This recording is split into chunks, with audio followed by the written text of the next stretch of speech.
Hi, this is Maury Moreland Morrison, here to tell you Geico has more than just great savings. Much more.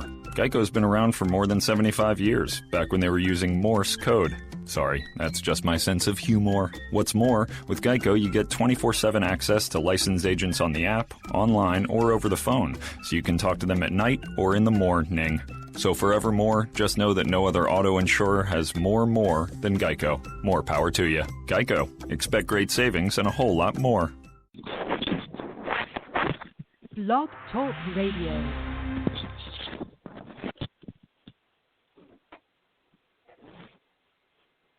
Hello, everybody, and welcome to DeMarco Real Talk. Today, we are going to be talking about what's going on in these relationships today.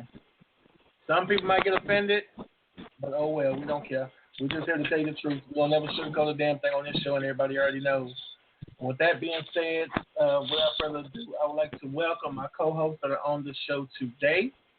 I would like to welcome Ahmad, Z, and also Mama, whenever she comes on. But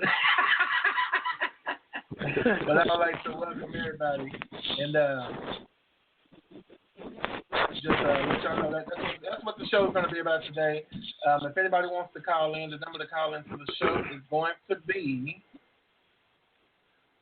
515-605-9712.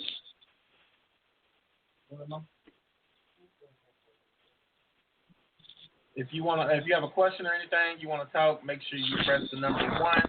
That way we'll know that you do want to talk. You have a question or whatever the case may be. Once we finish talking to you and answering your question, please do press the number 1. So it will take the question mark off of your number. That way we'll know, in case you do push it in, we'll know to answer the call. But other than that, how's everybody doing today? Always fine. How about yourself? I am great, of course. I can't complain trying to get over this cold from this weekend, but other than that, I'm here. All right. Mm-hmm. So, y'all, I did put out a survey, which I will be going over some of those things later. As far as some of the questions. That I asked some crazy questions, but they were real questions. So hopefully everybody can kind of relate to some of those questions I asked. Okay, so as far as anything, do anybody want to start off with something that they've been seeing in relationships today that they wonder what's different from these relationships today than what we had in the past? I know I'm only 37, but the relationships today are totally different than what they used to be. Yes, it is.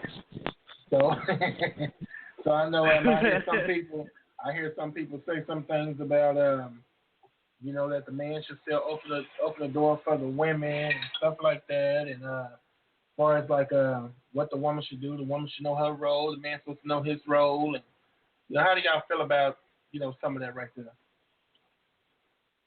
Oh, well, openly, go ahead, Mark. Okay. Now, openly, this, you try to want to be chivalrous, but at some point in time, you have women's empowerment and, they also want to be independent. So, it's, in a relationship, it's always trying to find that balance between, still being that man and feeling like that man and then, still having a woman, who treats you like a woman and, therefore she can be treated, as a woman all in the same tone. So, it's a balancing act and, with the way today is, with so much, that gets in the way, it's just hard to try to find that medium because, either one can be obscured at any point in time. Yeah, you're right. Anything you want to add on that? Well, yeah, as far as he was saying, because a man should better be a man anyway, take care of his woman. And as well as a woman, take care of her man. As far as cooking and making sure, the kids is taken care of and stuff like that. That's some things we shy away from. You know, they say 50-50 thing, which it should be, but in a relationship nowadays, it ain't that way no more. If you do more than the other person, then they talking about, well, I did the dishes the other day. No, it shouldn't work like that. No, it shouldn't work, you know, because when my husband was living, my husband had to worry about nothing. All he needed to come home and do is come home, take him a shower, and chill, and dinner will be ready. You know, you feed them, you feed the kids, and you feed him, then you feed yourself. You the last person to eat. You know, some people just shy away from how a relationship really is supposed to be. You know, it goes the same way go with a woman. Also, but the thing is today, you have a lot of women today that want to holler that they independent and all that. I mean, that's good. It's good to be independent. That's good. Yeah, that's good. But my thing is, don't disrespect a man or a woman. Whichever way, don't disrespect each other to the point to where it's just like you don't need me, or you try to throw it in my face like I don't need you. But you know what I'm saying? Because at the end of the day, that causes more confusion in the relationship. And I think one of who was that? Nisha from Cali, one of our friends told us that time she was saying she think that Beyonce started all that. You know that song with that independent ladies or whatever. Which I don't want to knock it and be like, yeah, she did, because I really can't say that. But do y'all think that's what really fucked up? I mean, some people take independent kind of wrong, like say as far as being independent as far as being in a relationship, it's like if a person's doing you wrong, of course you're gonna have to be independent. Of course you're gonna do what you have to do. So they don't used to be in a relationship if it's unhealthy. Why would you want to be in an unhealthy relationship? Because that's really why they call it young and dumb. Because you're young, you do dumb shit, and then you're like, okay, all right, I won't make that mistake again. Some people. But you know how you want to be treated. You know how you want to be treated. Because I was in an unhealthy relationship, but I had to get away from it. And some people minds are not that strong like that. Some people feel that they have to have somebody, but you don't have to. Oh yeah, a lot of people feel that way. You know what I'm saying? Yep. I mean, like me, I'm older and wiser. I mean, I know what I want. I know how I want to be treated, or the restaurants and stuff I want to go to, and I know what I want. I mean, a lot of people do learn. Right, you're right. I ain't got time. A lot of people do learn from their mistakes, but a lot of people still want to just put up with whatever, and I mean, because they want to have a piece of man or a piece of woman. But what does it take for a person to really understand and know, that you don't need somebody like that? I mean, why do you, why do you I'm gonna tell you like I told my son one time. I said, look at here. When you with somebody, y'all might agree or y'all might disagree. I'm like this. When you with somebody, right? And when you turn a certain age, you're like, what is the reason of our relationship? Where are we going? What's the direction that I want to go in and they want to go? Because see, y'all both have it takes two heads. You know what I'm saying? Like, right. If you wanna better yourself or do whatever, this person don't want to. Why are you wasting your time in that relationship? It's unhealthy. Because one person want to go one direction, one person want to go another direction. So how are you going to balance that out? As far as being together. I mean, you wasting your time. That's wasted time to me. Everybody might not feel that way, but that's wasted time. I don't have time. Excuse me. I don't have time for wasted time. You know what I'm saying? So it is what it is. We have a call. We have a question coming in from a caller. Calling from 919-455. What's your name and where you calling from? Hey, this is Kadia. I'm calling from North Carolina. Hey, how you doing? How you doing, Kadia? How you doing? Good. I came to check out DeMarco's show. He knows me as Poetic Sense. It's like my little like hashtag name. But anyway, I was called. It's her DJ name. It's her DJ name. Give yourself that credit, yeah. baby. My DJ and writing name, so it's combination. But right. I can join in the conversation. Y'all can continue. I would just want to say hey. Okay. Well, you want to stay unmuted in case you want to jump in, or you want me to keep you muted until you're ready to jump back in? You can keep me muted. Okay. Well, let me know. Press the 1 to take your question mark down, and then press the 1 if you want to come back on, so we can throw you back on. Okay. Okay. All right. Cool. All right. Thank you. Yeah, DeMarco, but how y'all feel in that situation with a relationship? As far as, do you ever question yourself, like, why am I with this person, or what is? Because you have to have reason behind you when you're with somebody, right? You're right. What is my reason? You know what I'm saying? Especially when you're young, you don't really be thinking like that. But once you get like in your 30s, you be like, okay, why are we still together? We're not going anywhere. You question yourself about certain things. You know what I'm saying? You should anyway.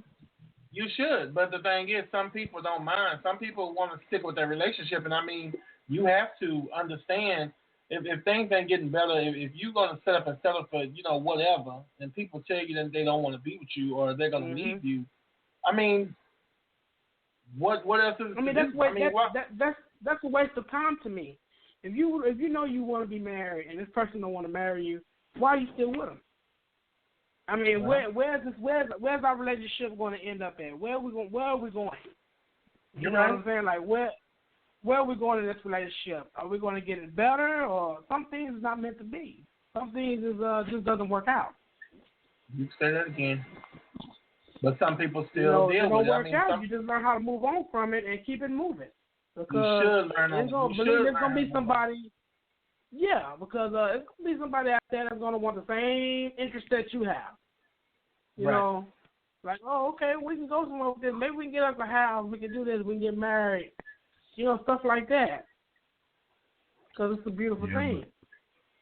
Some people also get into that role of where they settle and they, are comfortable with where they are, and they're willing to settle for whatever it is that's in front of them instead of, wanting more, and they expect that, the person that they're with is eventually going to change, they live that, I hope they're going to change kind of life, where if they have a tendency to be one way, then, they think that, well, if you just stick with them long enough, they're going to change. You want a person to change in a positive direction, but if the person is seeming just to change, only to benefit themselves, then, it's not beneficial to the relationship.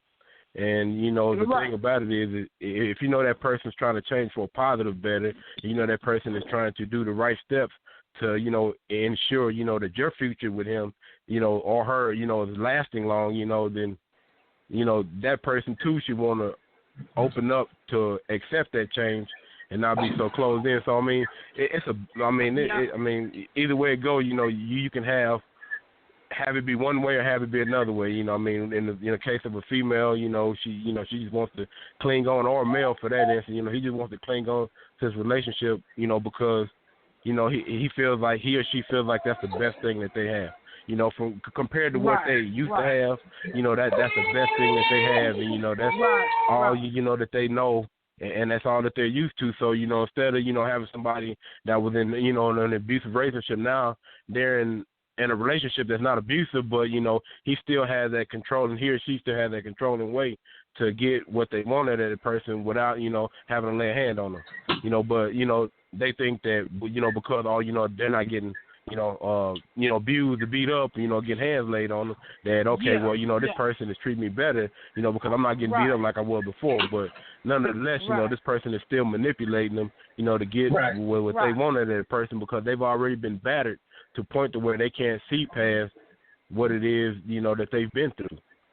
And, that's a lot of problems, that's faced nowadays. Because I know in the relationships that I've been in, I've come across many females that have been in a situation where their past relationship, somebody's been abused, and same thing. We men have our own demons and our own secrets, that we seem to share. Oh, but, yeah.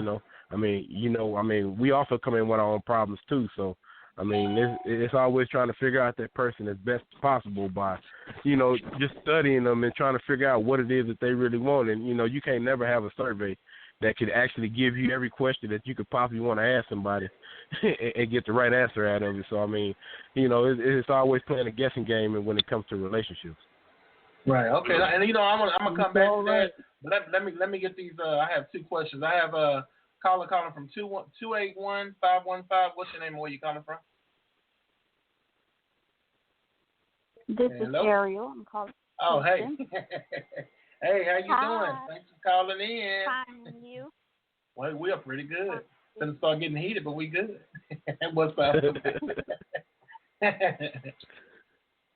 You got a question for us? No, I just kind of wanted to speak on my past experience being with someone for so long and it didn't go anywhere. Okay. My past relationship, I was with a guy for almost 4 years, and after like the first year and a half, we moved in together and everything, and I was asking him, like, are we going to get married? Like, where are we going with this? And he was very hesitant all the time, so I was like, it's more to it than that. Come to find out, after so long, I found out that he was still legally married to his past wife. Never got divorced. Oh, wow. And he was in the military and everything, and I was like, that's not fair. I said, because if something happens to you today or tomorrow, if you get sent off on the tour again, they're going to call your wife or your mom. They're not going to call me, and I'm going to be emotionally tied and, stressed. Right. Worried about you and things like that. And I was like, you should never got into a relationship if you knew you were still legally married, because that's not something that I look forward to, dealing with. So he was like, how long was it? How long was it before you knew that he was married? 2.5 years into our relationship. Wow. 2.5 years. Wow. Oh, wait. You done got into the love stage. Yeah, he said he was going to get a divorce when he get ready and whatever. I was like, no, dude, you're not, because you're not going to be with me, because I don't even want to be with you anymore, because I don't even trust you anymore. And he couldn't seem to grasp that, trust is a big old deal when you're in a relationship. Don't lead nobody on. If you have things like that, you need to put fires out before you start something new. It's only fair. That's right. That's absolutely you right. Don't drag nobody along like that. So how does that make you feel now going into relationships now? Do you like more have your guard up, and like what are some of the things that you're doing different now that when you go into those relationships? Any relationship. Well, actually I waited a year before I dated again, because I was just like, I didn't trust nobody. If they say they had 2 dogs and 2 cats and 5 cars, I was like, well, let me see. I was like, well, I would question everything, every action, every word, everything. It was like my trust level, it was all screwed up. But I can honestly say that I have someone that I'm content with and happy with right now. We're actually going to get married in June. And we were only together for a year and a half, and he asked me to marry him after being with him for 4 months. He was like, we're at the age and the phase where you should know what you want. We're over 30 years old. There shouldn't be no, we're going to wait 5 years or 10 years and then we're going to get married. He said, you have everything that I look for in a woman, and he asked me to marry him. So we get married in June. Oh, cool. Oh, Ariel, all right. So you don't put it on. You don't put it on. You don't got him sprung. You don't want to go nowhere. He just hooked up with you. It's over. He loves them it's hot all right. All he do is go to work. He don't do nothing else. I know that's right. Oh, no. I know with him. It's just some dummies before him didn't know what to do with me. You're right. I know that's but you right. never, but like they say, you never know what you had till it's gone. I bet they wish they had you now. They wish they had you now. Yeah. You know, those songs I always talked about something. You ain't lying. Every old school song you hear had a meaning behind it, and when you get older, you finally realize what those meanings are. Yeah, we used to sing those songs like we know what we was talking about. We ain't know nothing Right. talking about. We just sing. Right. That's what that song used to be a song like that. Say you don't wish your water till your well run dry, and that's it. Everything's out in the open. Well, that's good. Congratulations. Yeah, congratulations to you, Ariel. Because you don't find too many men that wants to just settle down and do the right thing. You know, there's some out there, but it's like finding a needle in a haystack. So you found your needle, so you go for it, girl. What kind of hate are you looking for, KKA? I'm still looking. Wow. Well, we appreciate you coming through the area and giving us that, because that was a good story. Hope everybody's we listening appreciate to you that. coming on and telling us your story. We hope to hear from you again. Yeah, make sure you stay tuned and keep listening in. Press the one to take the question mark down, and then we'll pull you back on in case you have anything else you want to say, or anything else to spark you up. We have another question coming from 455. I'm sorry. What's up, Poe? Hey, it's Kadir again. Hey, I just want to speak on, I know you were talking about, like, how people settle. So I had a situation.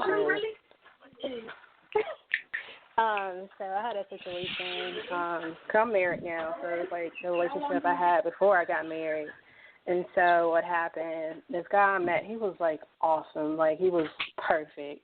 Like, he did everything, like, treated me right, did the right things, said the right things, like, did the text messages in the morning, like, hey, beautiful, da-da-da-da, take me out, everything. Everything was going good. Then, like, all of a sudden, I'll say probably, like, 6 months down the line, stuff started acting different. Like, he got this job and started hanging with this dude. So I didn't say nothing. I'm like, yo, honestly, you ain't doing nothing that made me question you. I'm cool with it. And he introduced me to the people or whatever, so everything was cool. And all of a sudden, because he was staying with his aunt, and all of a sudden she was calling me asking, was he with me? I was like, no, I don't know what you're talking about. And so she was saying, like, well, he's been gone for X amount of time, because I think it was like almost midnight or whatever. So I'm like, no, he didn't tell me anything. He said he went out with his boys. So I didn't think none of it. So I asked him about it the next day. He's like, oh, I was hanging out with my, I forgot what the guy's name, but I was hanging out with that dude. Sorry, my son's in the background. That's all right. And so what happened? Found out later down the line he was starting to do drugs again, which I didn't know nothing about, because I talked to his mom, and she was saying, like, she was finding stuff in his room, stuff was getting missing. So I'm like, oh no, I'm not messing with somebody like that. So I asked him about it, like, well, I'll talk to your mom. She was telling me this, that, and the third. He was like, of course he was denying it. So I'm like, all right, I gave him the benefit of the doubt, but once I see it, or it's directly affecting me, I was going to let it be until I start seeing stuff. So then it gets even better. So he eventually moved out with his mom, because his mom was a single mother, so he was helping her out with bills and stuff like that. So I'm like, that's fine, whatever, do what you got to do. So all of a sudden he started getting these phone calls and, like, go to the other room and start fussing. So I'm like, what the hell is going on? And found out he was previously married with 2 kids. And mind you, on our first date, he was asking me, do you want kids? I love kids. I never had kids. I never been married, blah, blah, blah, blah, blah. And I'm like, what? So he never directly told me he had kids. And then he wanted me to go through something in his closet, so I did, and his book dropped. And I was, like, looking through the book, 'cause it was, like, a Christian book, like, talking about God, like, stuff, getting your life right.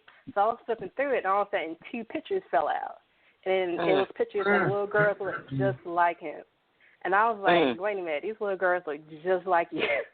So I asked him about it. I'm like, so what's going on with these pictures? And so he finally said, well, these are my daughters or whatever. So I'm like, I got mad. So I'm like, why didn't you not tell me? You told me you have no kids. And that's my biggest pet peeve. If you got kids, let me know up front. Because, I mean, I don't know you having kids, I don't mind you having kids, but at least let me know. Don't let me find out after the fact. Because I mean, it's one, you're not really taking care of your kids. Because you can't claim your kids. Right. How are they gonna make me feel if we start having kids? Right. And two, you being married. He got married at a young age. She was like 19 when he got married. But for you to say, for me to find out, well, I forgot how I found out he was married. I think I probably found out from his mother. But I was like, if you can't tell me that you married, this stuff like before we even existed, that's the biggest drawback for me. And so after that, I was like, I can't deal with this because you can't claim your kids, can tell me what's going on in your past. How are we gonna have a future? Because that bothers me. Because what if something happens to us? No, I'm saying you stop taking care of our kids, this and that and the third. So we broke up, and all of a sudden, of course, he was popping up at my job and all this stuff, saying you're sorry, da-da-da-da. So I'm like, you know what? Like, just be open and honest with me. Because, I mean, I still love him, but at the same time, I was like, my guard is up. So he came out, told me he was married, they lived together, had problems with her dad and all this stuff. So I'm like, all right, fine. So we got back together for a brief moment. Then all of a sudden, he started doing drugs again. The reason why I found out is because his mom told me, show me the stuff he was using. So I broke up with him again. And then I think a few months later, he ended up getting locked up. He stole something from somebody. So he ended up getting locked up. And it was just so much like going on. And it's like, I know like some girls, like they think they settle, but I don't think I really truly settled because, I mean, like I said, he was a good guy, going to work, doing everything he needed to do. It's just all these hitting stuff that he did that I didn't know nothing about till after the fact. And that's what, like, I couldn't do it anymore. Then when he got locked up, I was like, no, that's it. Because, I mean, but you got yourself out of it, though. Yeah. That was a good thing. You got yourself out of it. You just didn't settle for for what he was doing to you. And that wasn't right. And the thing of that too, was a mess. Yeah, that was a mess. And you know what? The two is that on that note too, with love being blind. A lot of times women will let things just go by. Just say, well, I know he's a good man. He's done this for me. He's done that for me. We take care of our business and stuff. But love is blind. And then if something seriously had to happen? Because I've known people in situations now that's married and had stuff like that. They had grown kids and people and God, her husband was doing drugs.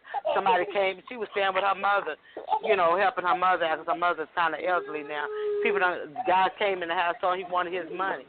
Okay, something that her husband owed. They all digged in their pockets trying to get. You didn't want to never be in a situation like that where your kids will be in trouble. Be trapped in some. That's dangerous because people like that don't give a damn. They will shoot you and your family, they shoot your whole family in half. So you did the right thing by getting out of that. You use your head and not your heart. Another time, it kind of like red flags for me. Was when I was over at his place and all of a sudden this dude right when he came to the door and he had me open the door. I'm like, that's not my house. And some dude asked for money. That shit scared me. So I was like, no, I can't deal with somebody like that because I don't want to put my life in jeopardy. Yeah, that's you and your family in jeopardy. Because people like that don't care. They'll come after your whole family. So that's why I'm glad you did what you did. You used your heart and not use your head and not your heart. You had to watch. I mean, it's hard because I know you probably cried about it. You thought about it. Maybe I should, but you did the right thing by coming out of it because if you stay in that relationship, you're gonna regret it. In the law, you're gonna say, well, I should have, could have. But then you got out of it. So like I said, you used your head and not your heart. So it was hard, you did the right but, thing. At the same time, you keep crying and realize like he's not for me. It's not worth it. It's not. Like to go from like high up to like damn, who the hell was I with? Right. And then now after you sit back and think about it after the years pass, and I know y'all haven't been out of the relationship that long, have you? Oh, it's been since 2011, 2010, 2011. Oh, okay. But now you've had time to sit back and think about it, and think about a lot of other little things will pop up. Say, well, he was doing this, he was doing that, and I never caught it, or I knew it. I knew what was going on, but I didn't want to acknowledge it. So, like I said, you used your head. You got out of that. Yeah. But you can say dumb to yourself because it was dumb, or like it's dumb because I've been in situations where it wasn't all that cool. But I think my mother didn't stay on my behind so much, so I think that's what kept me from going as far as I did. But it's good you did that. I mean, I admire you for that, but both you out of it. You're gonna be real leery about me and now. You'll always be on your P's and Q's. But I always use that woman's intuition because we have strong intuitions, I tell you. It's real strong. But she married now. She ain't got to worry about it no more. But at least right now she doesn't know. I mean, yeah, you still got. Yeah, you still got to use it. Oh yeah, you still got. Yeah, you got to stay on your P's and Q's. You got to keep that open, keep that mindset right. Yeah. Let them know where you're coming from. But that's good. I'm happy for you. Thank you. Yeah. How old is your little one? He'll be 2 in May. Oh, he's the one that's into everything. Yes. That's why you hear him in the background now. Because every time I'm on the phone, that's when you want to be active. It never fails. That's all of them. Little on up, you ought to see these. But congratulations, take care of that little one. I know he keeps you on your toes. Oh yeah, it's fine. He's very helpful. So is he? At least he's not too much into everything, but he tries to be helpful when he wants to be. Right. At least he tries.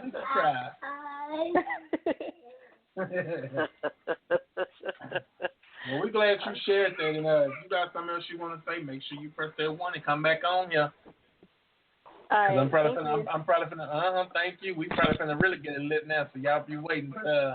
Far as like, I'm going back to what I wanted to add. I know Amar was we was talking about relationships and stuff like that, me, you, and Amar. And my thing is, how do you think a person should present themselves when I know Marv was talking about the abuse and stuff like that, but when a person is trying to meet someone or you go on a date with someone, how do you think a person should present themselves? Because this is what I say. When I give advice to friends, I tell them, when you have a friend, I mean, like if you're going on a date with somebody, you don't sit up and you don't say everything about you or everything that you went through. No, you don't. This is what I tell them.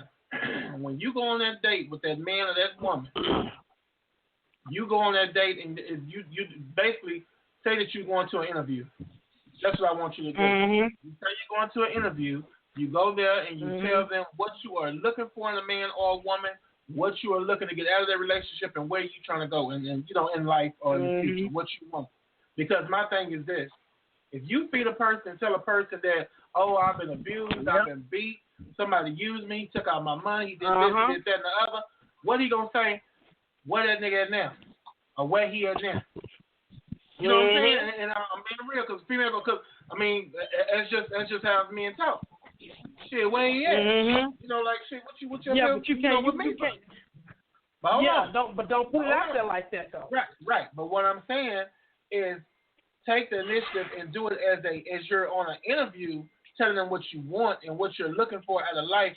But my thing is, don't try to set your standards too high.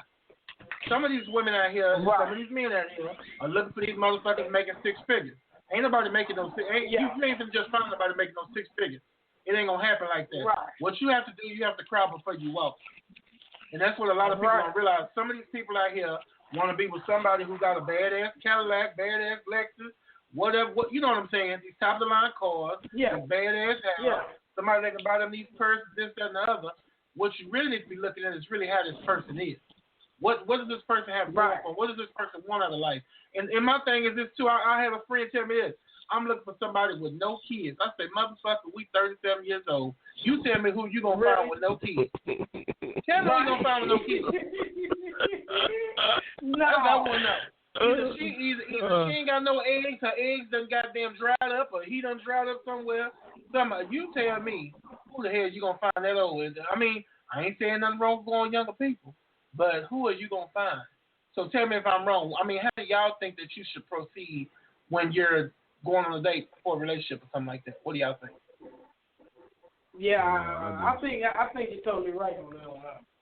You know, you tell a person what you want them to hear. You don't just come out and say what you. But you got to let the relationship kind of go along a little bit before you start opening up a little bit.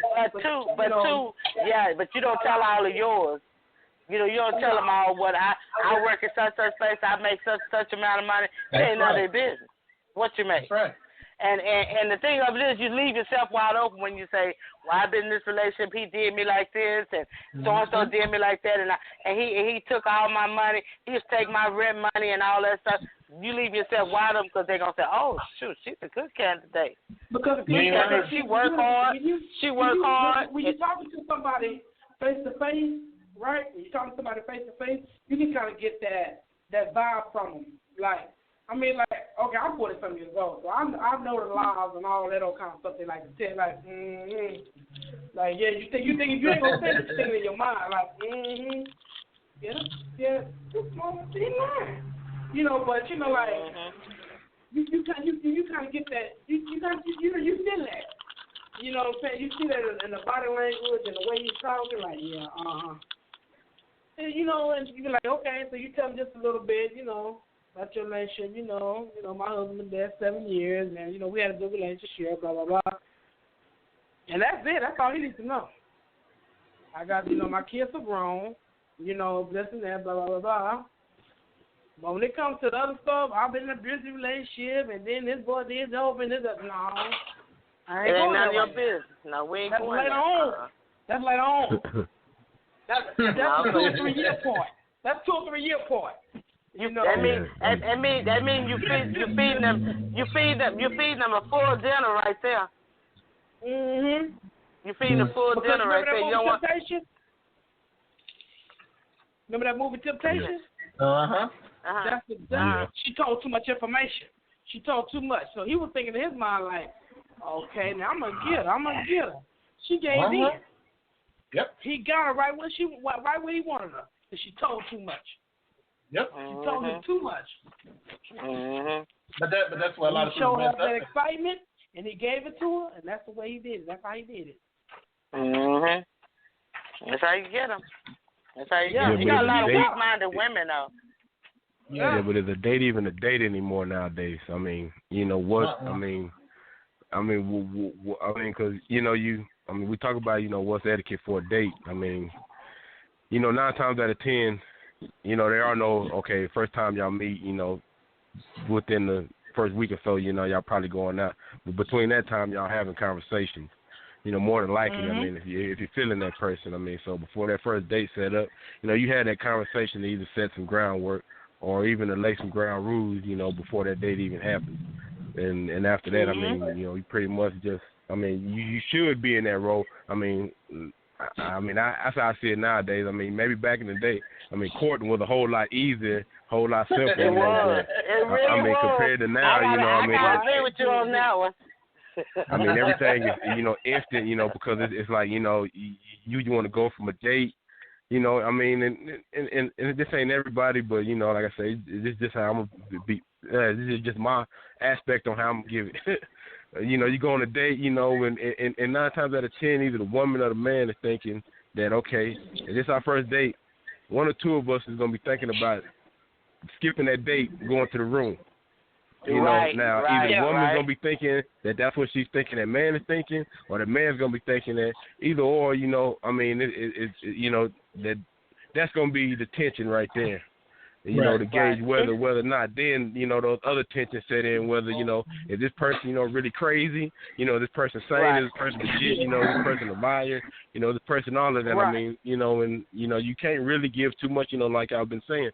But at the same time, too, you got to be able to, to ask those questions that get you to an answer that, doesn't go into detail, but still gets you an answer that you can kind of sit back and if the answer brings up a red flag, then automatically, you know, you should know, okay, well, maybe, you know, I need to hold back. You know, maybe I need to do this. But, you know, with stuff being just so now and, you know, everything is, I mean, you know, dates don't happen no more like they used to. I mean, you know, I'm married, you know, single, you know, with somebody now. You know, I've been through that point, you know, and, I mean, it's like, you know, when you try to tell a female, you know, you want to take out on a date, you know, she kind of look at you, you know, and then it's like, well, you know, my idea of a date is, you know, sitting there chilling. It's like, well, my idea of a date is going out, hanging out, doing something, getting to know each other, you know, something fun, you know, and it's like, well, damn, I mean, if you think only about chilling, you know, then where's your mindset at? It's like, you know, because, I mean, you come at me, tell me that, oh, you know, I'm only out looking, to get between your legs. But at the end of the day, if I'm telling you, you know what I'm saying, I'm looking to get to know you, then don't misconstrue that for what it is. Because, I mean, me personally, I'm the type of dude, I can go to your house 3-4 months in a row, you know, sleep overnight with you. If you tell me that, you know, hey, this ain't where we going with it, you know what, my respect to you, this is where we're going to go with it until you want it. I won't make a move until you feel comfortable. But that's me. I mean, I can't speak on everybody else. I can speak on myself. But, you know, I mean, you know, when you try, it seems like you try too hard. And when you don't try, it seems like, you know, you damned if you do, you damned if you don't. Okay, but hold on. Right. Hold on now. Maybe now that we're older. Maybe now that we're older. You know, yeah.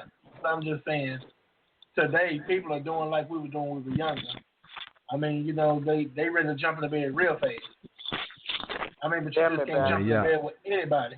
You can't jump in the bed with anybody because the thing is, you don't know what people got today. So many damn diseases going around and everybody's screwing everybody. Shit, you don't know what's going on now.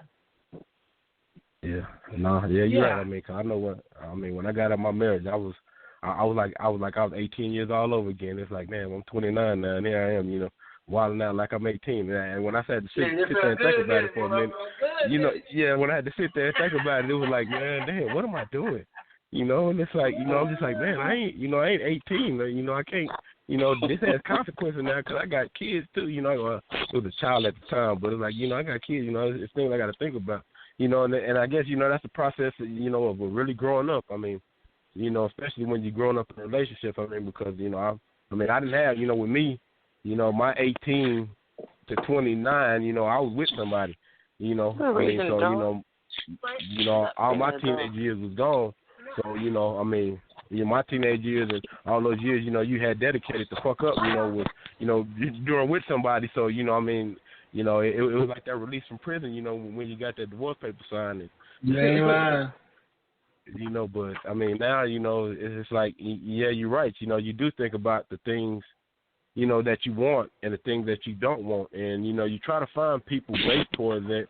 And sometimes people will give you just enough to make you believe that that's what they're about. And then, you know, change it on you, you know, mid-stroke or just completely go a whole different way because, you know, they think that, you know, all of a sudden you've changed.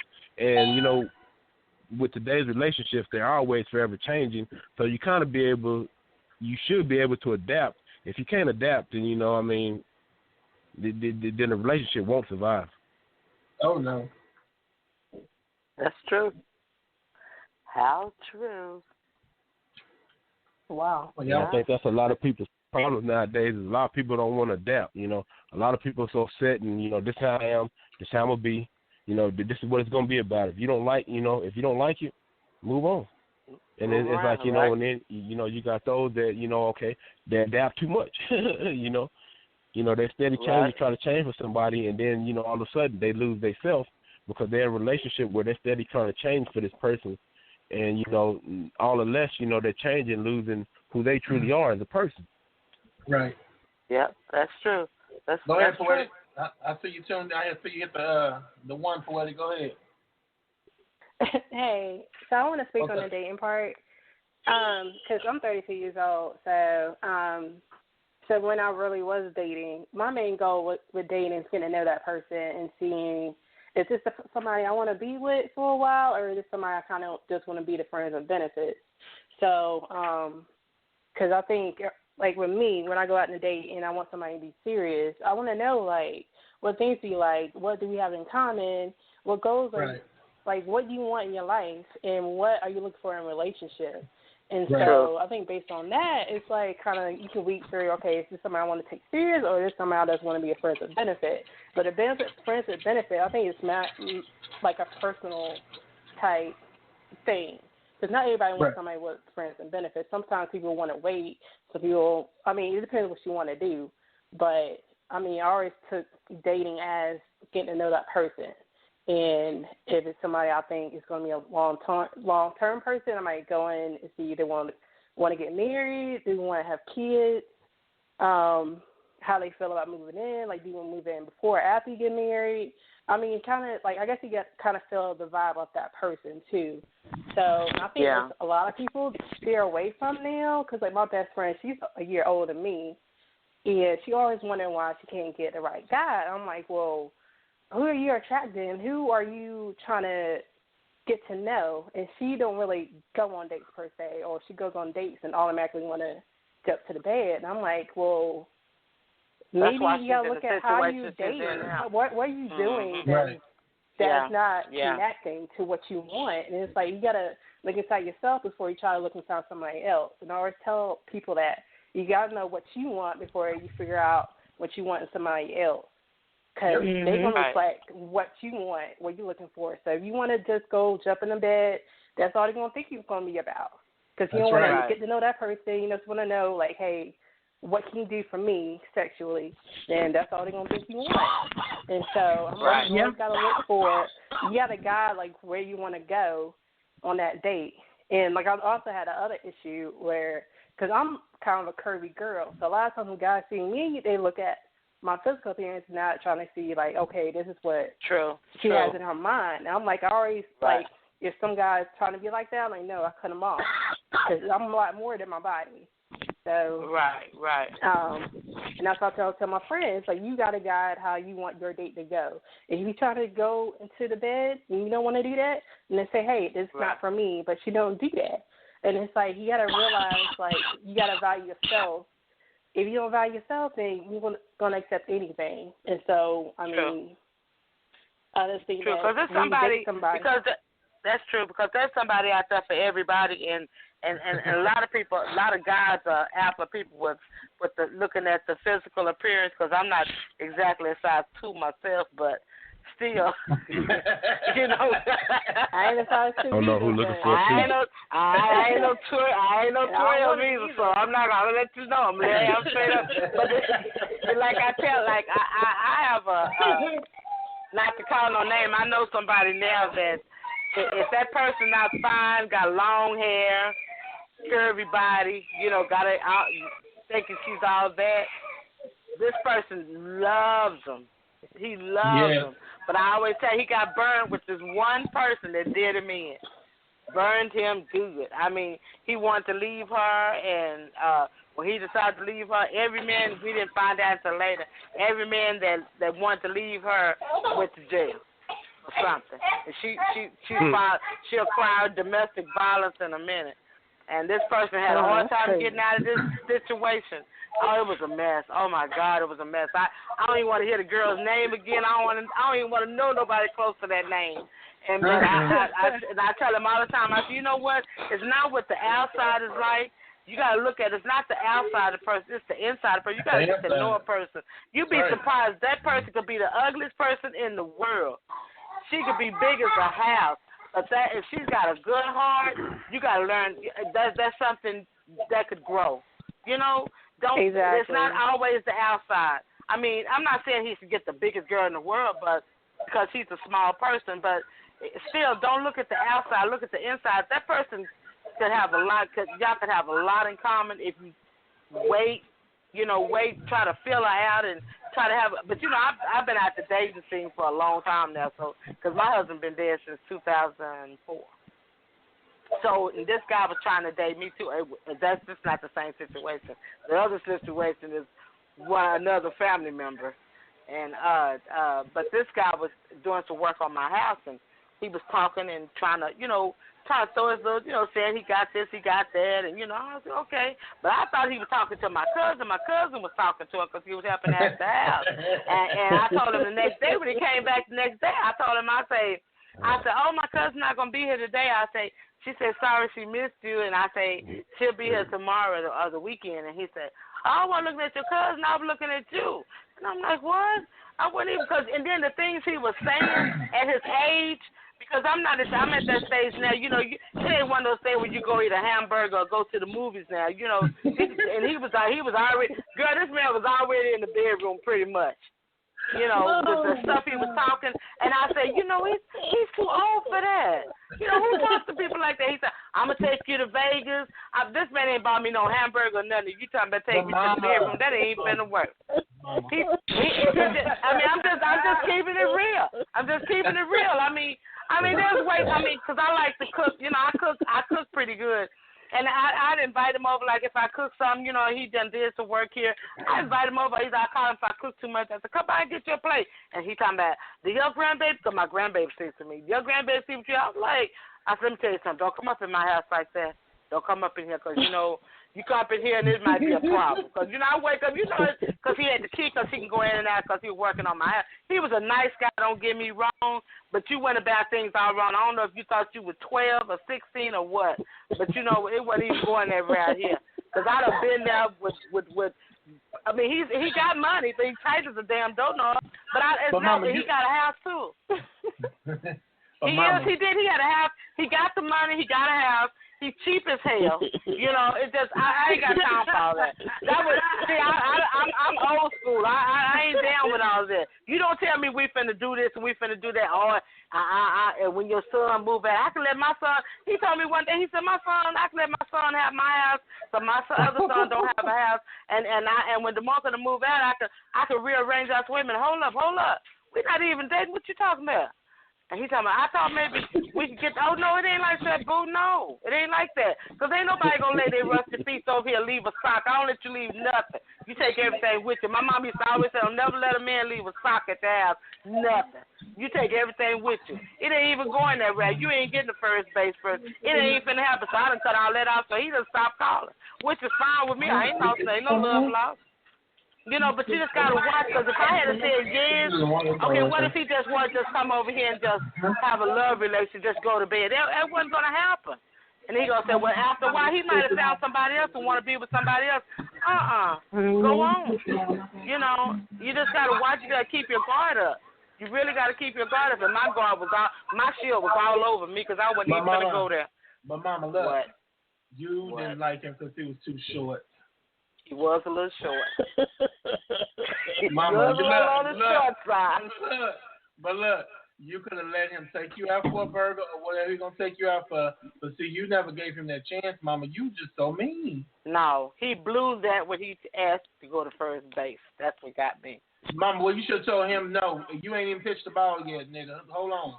You know what? The thing of it was, check this out. Okay, what if there's somebody at your house working on your house, and he's nice, and you're talking to him and stuff. You just being nice and polite. And it's times I had to go pick up my other grandkids, so I had one of my other grandkids with me, but I go pick up the other kids, and he was saying, it was a Viagra commercial on TV or something. He said, do you have to use Viagra? And I'm like, is he serious? Ask me, do I use Viagra? He said, I don't need no Viagra. I said, is he serious? Well, and I said, you said, that's a flash. That was a flash right there. Why you asking me all that? You don't try to get over on nobody after they use Viagra. That's something I would have never asked him. You know what? And like I said, TV has changed so much. They got so much shit on TV. I don't know if he should have watched these commercials or what, but that was the wrong commercial. So it wasn't even going to happen. So I'm still single. I'm still single. I just want somebody, I want somebody maybe to go to lunch or just somebody to talk to. I don't want you, it ain't going there. It ain't going in the bedroom. Okay, hold on. A minute ago you just said, look at the inside. Don't look at his height. Look at his inside. Okay, I probably could have got past that if he hadn't been trying to go to the other side of the room. Mama. That wasn't even finna happen. Girl, it's you the crazy. outside too. That's the talking too. When it's certain things people can say, you see that expression on their face, like you say, look at them face to face. It wasn't even finna happen. So, but I think he's his own. I think he's a nice guy. I just think he's a nice person. He's nice. Hold but on, I don't like to. I don't want to be no. But Mama, what I'm saying is, I think you should have put your foot down. You should just told him from the jump, hey, it ain't going down like that. And then they left now. You want to take me out to IHOP or Whataburger? We can do that. But we'll see what it's gonna go to. But now you just ain't getting in my bed. That ain't happening. That was my thing. That's what I was trying to tell you. I think he's gotten it. But I just feel like you didn't give him a chance, Mama. You didn't give him a chance. Well, what's her name? What's this girl? What's this lady's name? Ida. If she's Ida, Miss Ida, I think he got the message. I think you got the message. What Gladys like said, I think you got the message. I think you got the message. You got Next subject. Ida, is anything else you want to say if I take this next call? Because I can't get to her.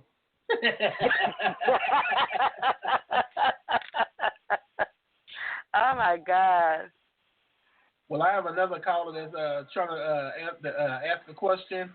I have caller calling from 815-995. What is your name and where are you calling from? Hello, my name is Darlene April, and I'm calling from Joliet, Illinois. Hey, Mom, I miss you. Hey. Hey, Mom. Did you hear my little story? Girl, I done heard it. I've been listening. I don't know what this phone telling me. But wait a minute. Wait a minute, Mom. And y'all stories ain't got nothing on this story. I'm going to tell you. Now you know I'm ready to come with it. You know how I used to do, Mom. I thought mine was pretty good. I don't know. I thought mine was pretty good. Let me hear yours. Girl, wait a minute. Now, so I'm sitting up here. I'm battling cancer. Mm-hmm. I ain't never talked to none of these folks in these music rooms that I ever met. So it was a person that would come in the music room. Mm-hmm. They was always contacting me and everything, calling themselves an elder, praying for me, Now, the messed up thing of this whole thing is, the bad part about it is, every time they would call me, I was really going through something. So I messed up. I'm thinking God done sent them to me. So this, I'm like, oh, Lord, God done sent them to me. So now, I really hadn't been with nobody sexually going on, a couple of years, and then I was talking to them, and, I'm on 17 medications, and, just going through all of this other kind of stuff. Right. So he messing with your emotions. Well, wait, your feelings. Wait a minute. Girl, he done studied me. I done sat up here and told this man. Set the package up. Yeah, I done told this man everything going on with me and what I'm trying to do to survive and all this other kind of stuff. And so he come down from Chicago, and he would come over. I would fall asleep because at that time I was just, still going through everything. Then he would wake me up and, say he was leaving and everything. But the first time when he came over, I thought, you know what? Now, what he gonna see is what he gonna get. So when I went downstairs to let him in, I ain't had no teeth on, no wigs on, no nothing. Wow. Because I'm wait a minute. I'm 54. I ain't got time to be faking the funk no more. This is what you gonna get. Okay. So, you know, and I was like, okay, this me. He was like, fine. So he still came back after that. I'm like, oh, okay. So I'm really hitting, you know, batting 100, you know. So he came back about 4 times. Then he come over. Girl, I fall asleep. This man just stole my phone. Jesus. He just stole my phone, money. Jesus Christ. Jesus. But you are elder. Right.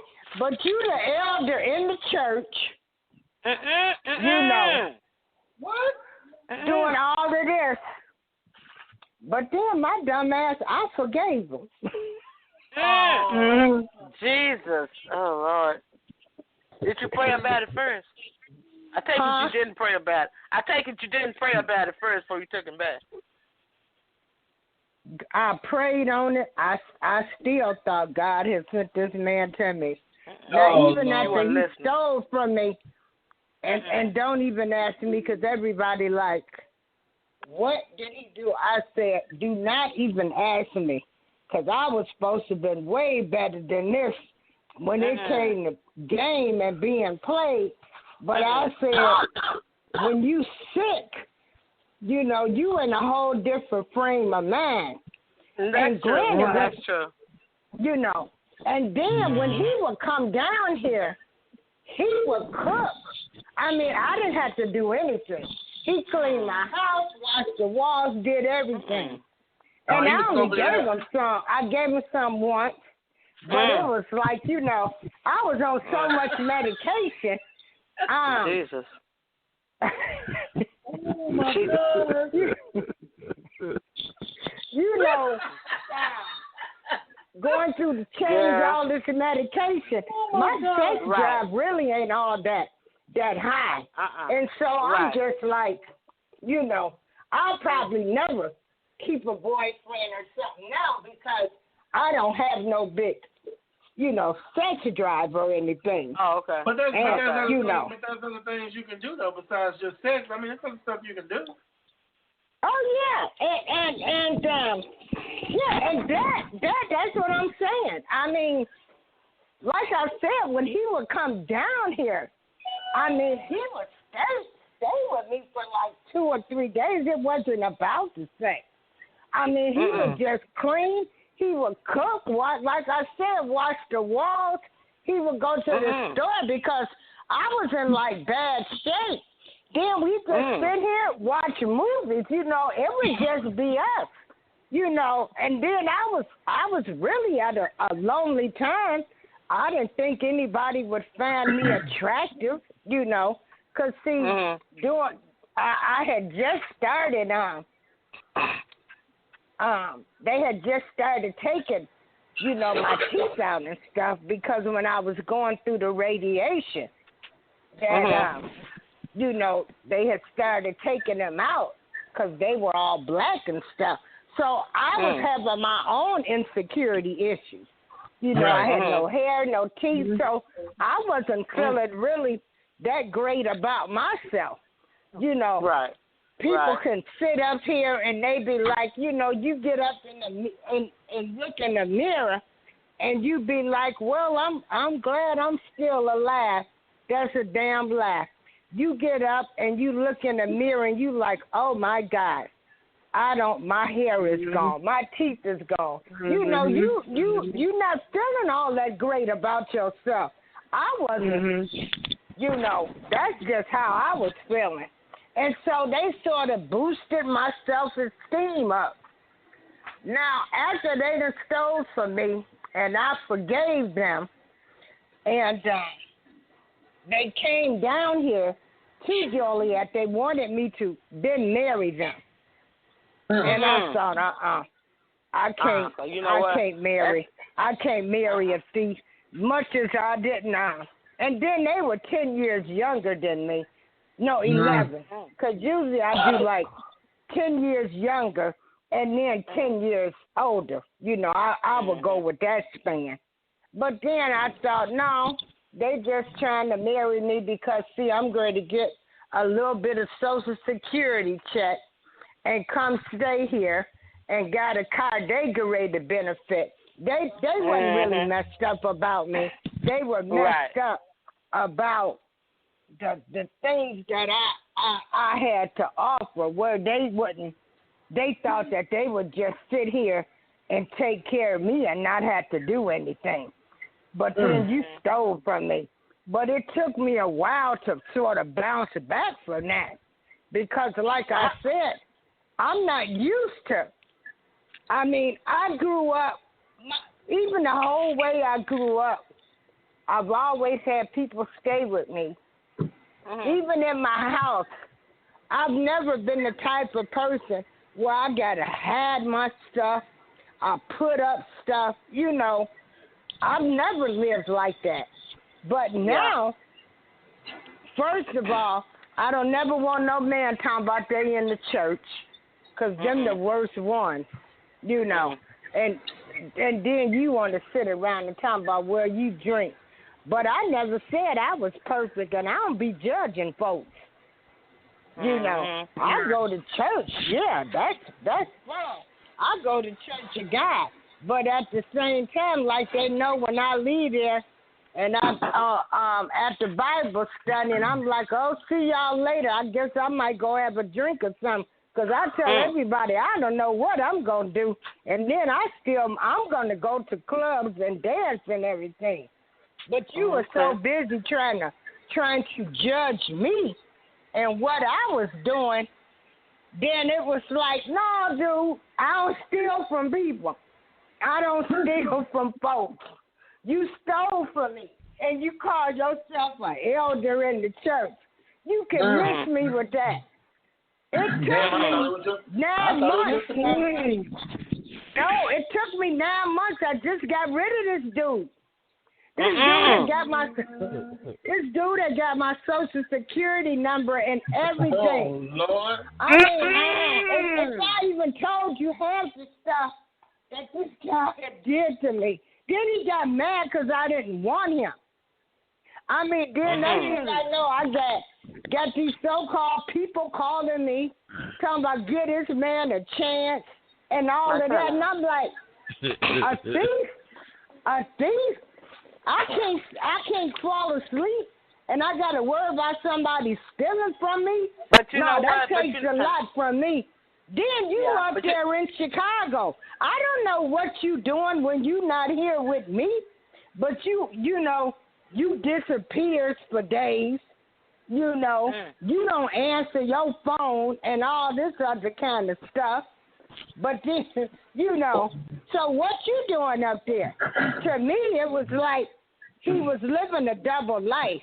He had somebody else up there in Chicago. That's what it sounds like. That's what it sounds like. I done been around. Now, we all know. I mean, you come down here, you make me happy, then you go back to wherever you at, up there to Chicago, but then you not answering the phones and stuff. I don't like doing all that texting. Answer the phone. I don't like texting. But then well, I'll text. I'd rather text you than to talk to you sometimes. Huh? I'd rather text most of the time than to call. Well, I text. But you know what? He called, you know, not. Yeah, I do. I text a lot, especially when I don't want to really be bothered. When I can't talk sometimes, and sometimes you just at the moment you just can't talk right then, and I'll text. But the thing of it is, with this guy, he caught you at a vulnerable moment because my God, he caught you at a vulnerable moment, and you was open for whatever. And you would feed me into whatever what you had going on. He just knew he had a good thing going on. He probably thought about it when he first met you, but I still think he had something in mind for you. And he's talking like you married him.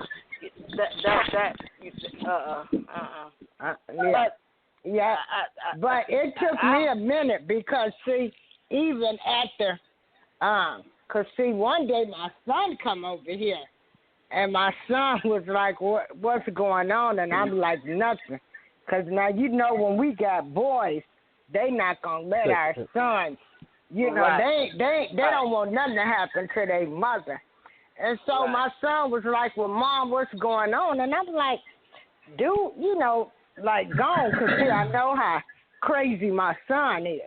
And so my son called him up, and he said, I don't know who you are, what you are, but you stole from my mama. You know my mama was going through cancer, and you played on her. He said, that's some whole ass shit. He said, he did that you right. know, yeah, you know, you really played on my mother, and he did. And I fell for it. Man, I fell for this stuff, hook, line, and sinker.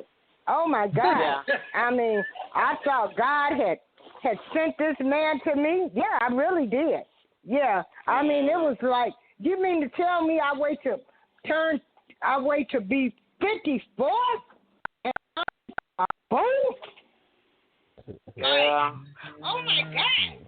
This is, it's unbelievable. But it took me so long to get rid of him, because then at the same time, even when I told him, I said, one thing I have learned in life is I don't harbor no bad feelings against people. I see you for what you are, and then I'm moving on. And I'm gone. How long did you stay in this relationship? How long did you stay in this relationship? How long was this relationship? This was back and forth for like 6 months. Like I said, I would get up and go downstairs, and this man is sitting outside.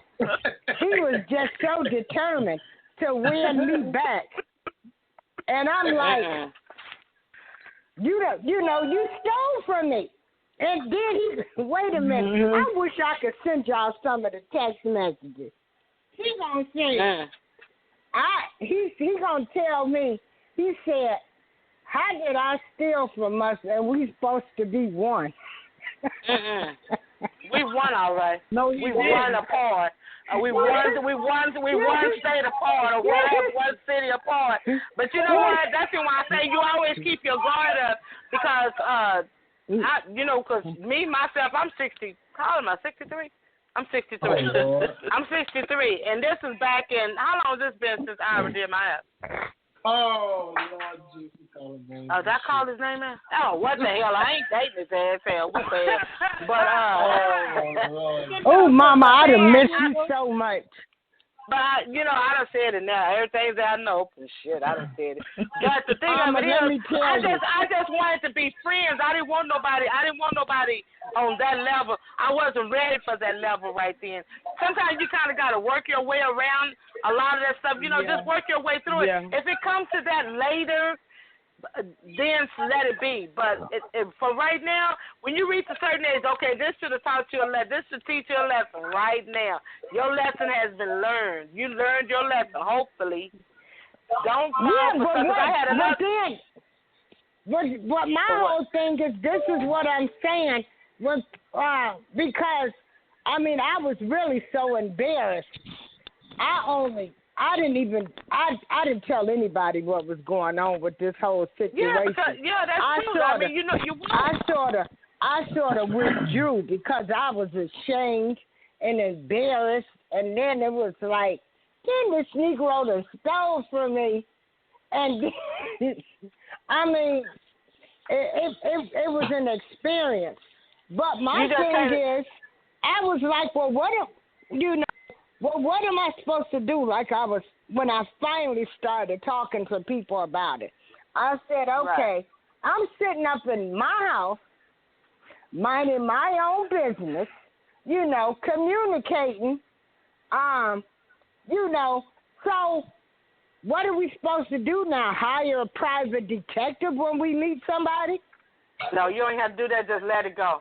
Because you know what? Somebody Somebody got online like that for me.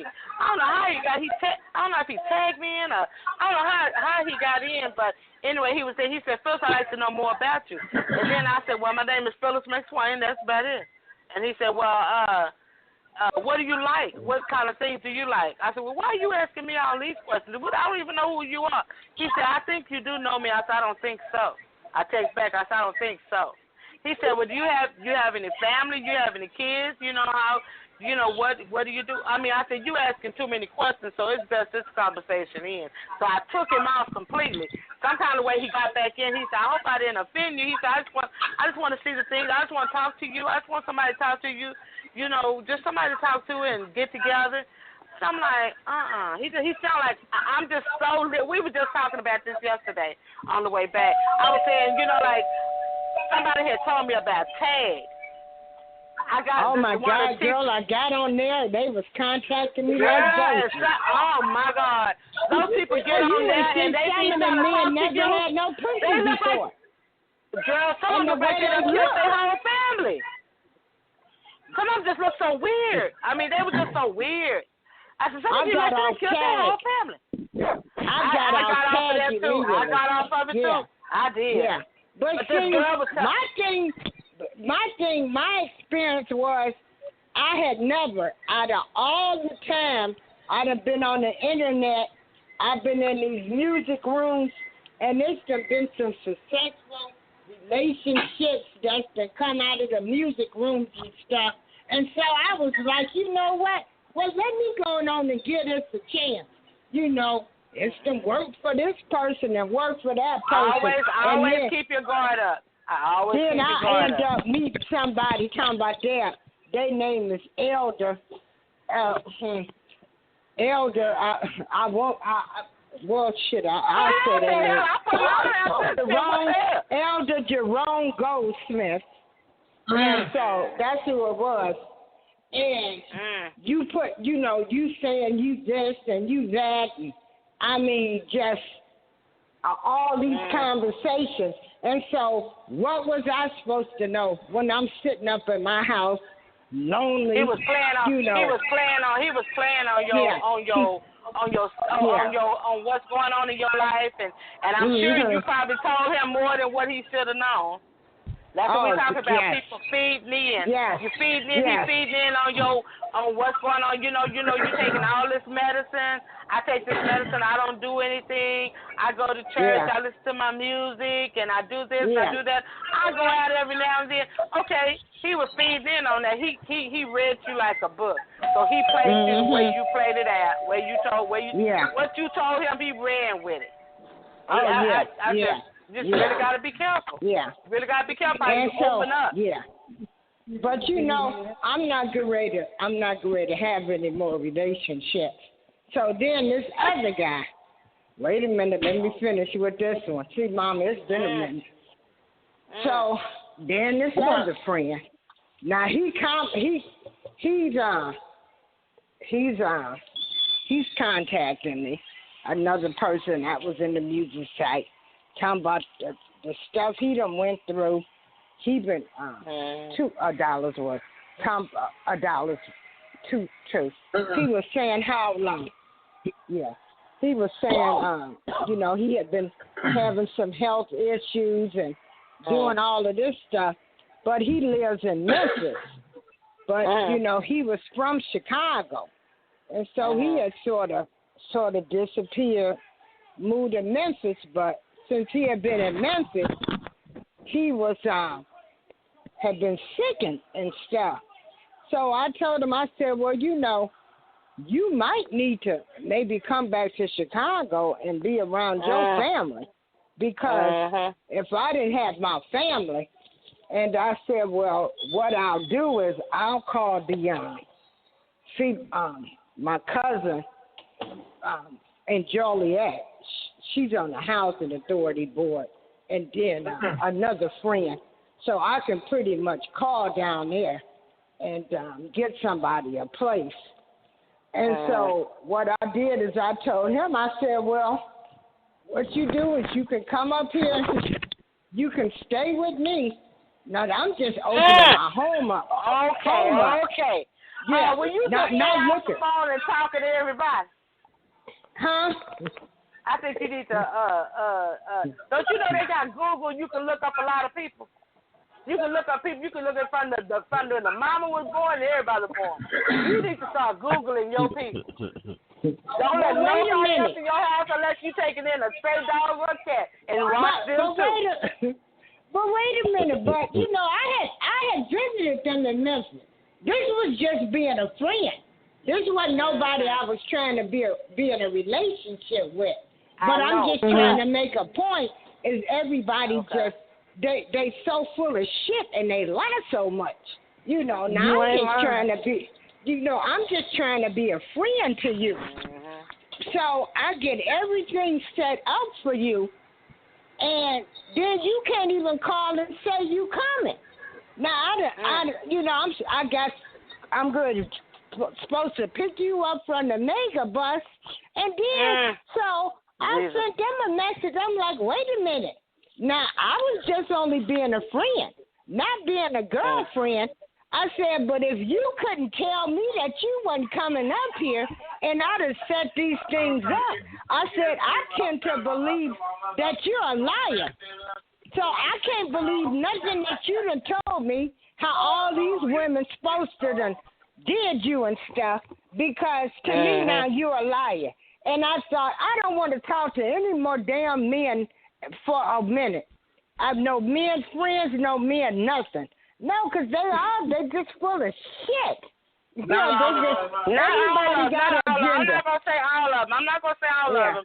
But you know what? You left yourself open for a lot of that. You left yourself open. You can't be nice to everybody. You know, people take your kindness for weakness. How you know this? The thing of it is, I need to invite you over here.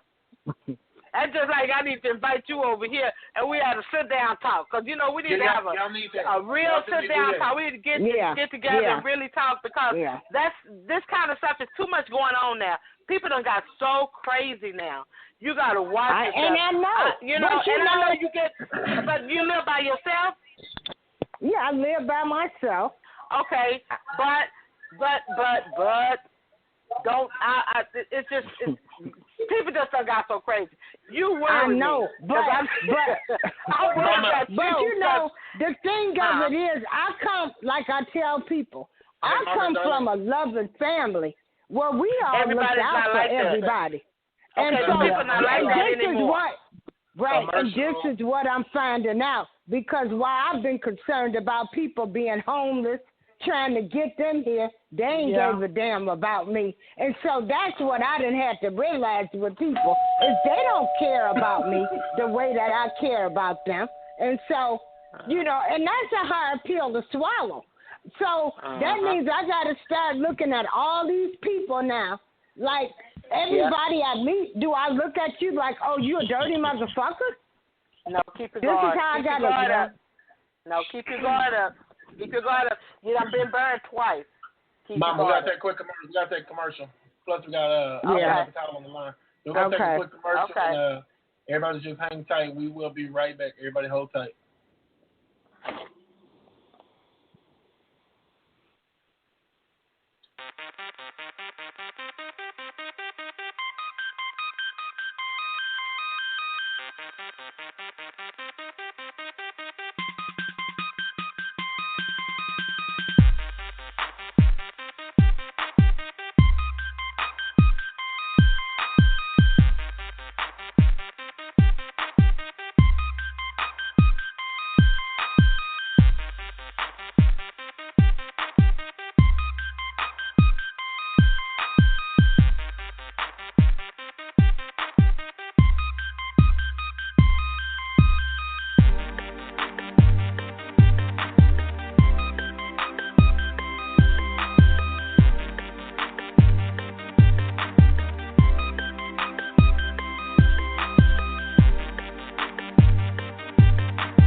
All right, everybody, we are back here on DeMarco Real Talk, of course, with your host DeMarco, Ms. Z, Ahmad, Mama.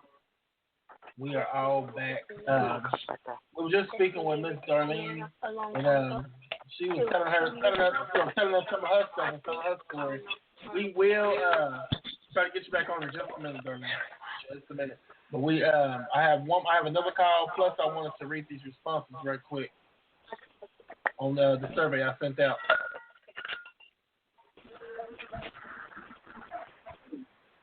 Okay. So, that being said, I hope everybody had a chance to answer it. I have a lot of responses on it. But one of the things I asked was, are you currently in a relationship? I had 70% of the people saying yes, 10% said no, and 20% said kinda. What kinda is, I don't know. I guess that's a booty call, off and on, whatever the case may be. So, also, my music should right quick. Okay. And then the next one was, are you or have you ever been in an abusive relationship? And are you still there and why? I had 20% say yes. I had 70% say no. And I had 10% say still there. They didn't write why they're still there. I did put that down. I should have. It's not really telling me why they're still there, why they're still in their relationship. So that is what I wanted to. I wanted to find out why people were still there, so we can actually let you know why they were there or whatever, what they wanted to say or what was their reason behind it.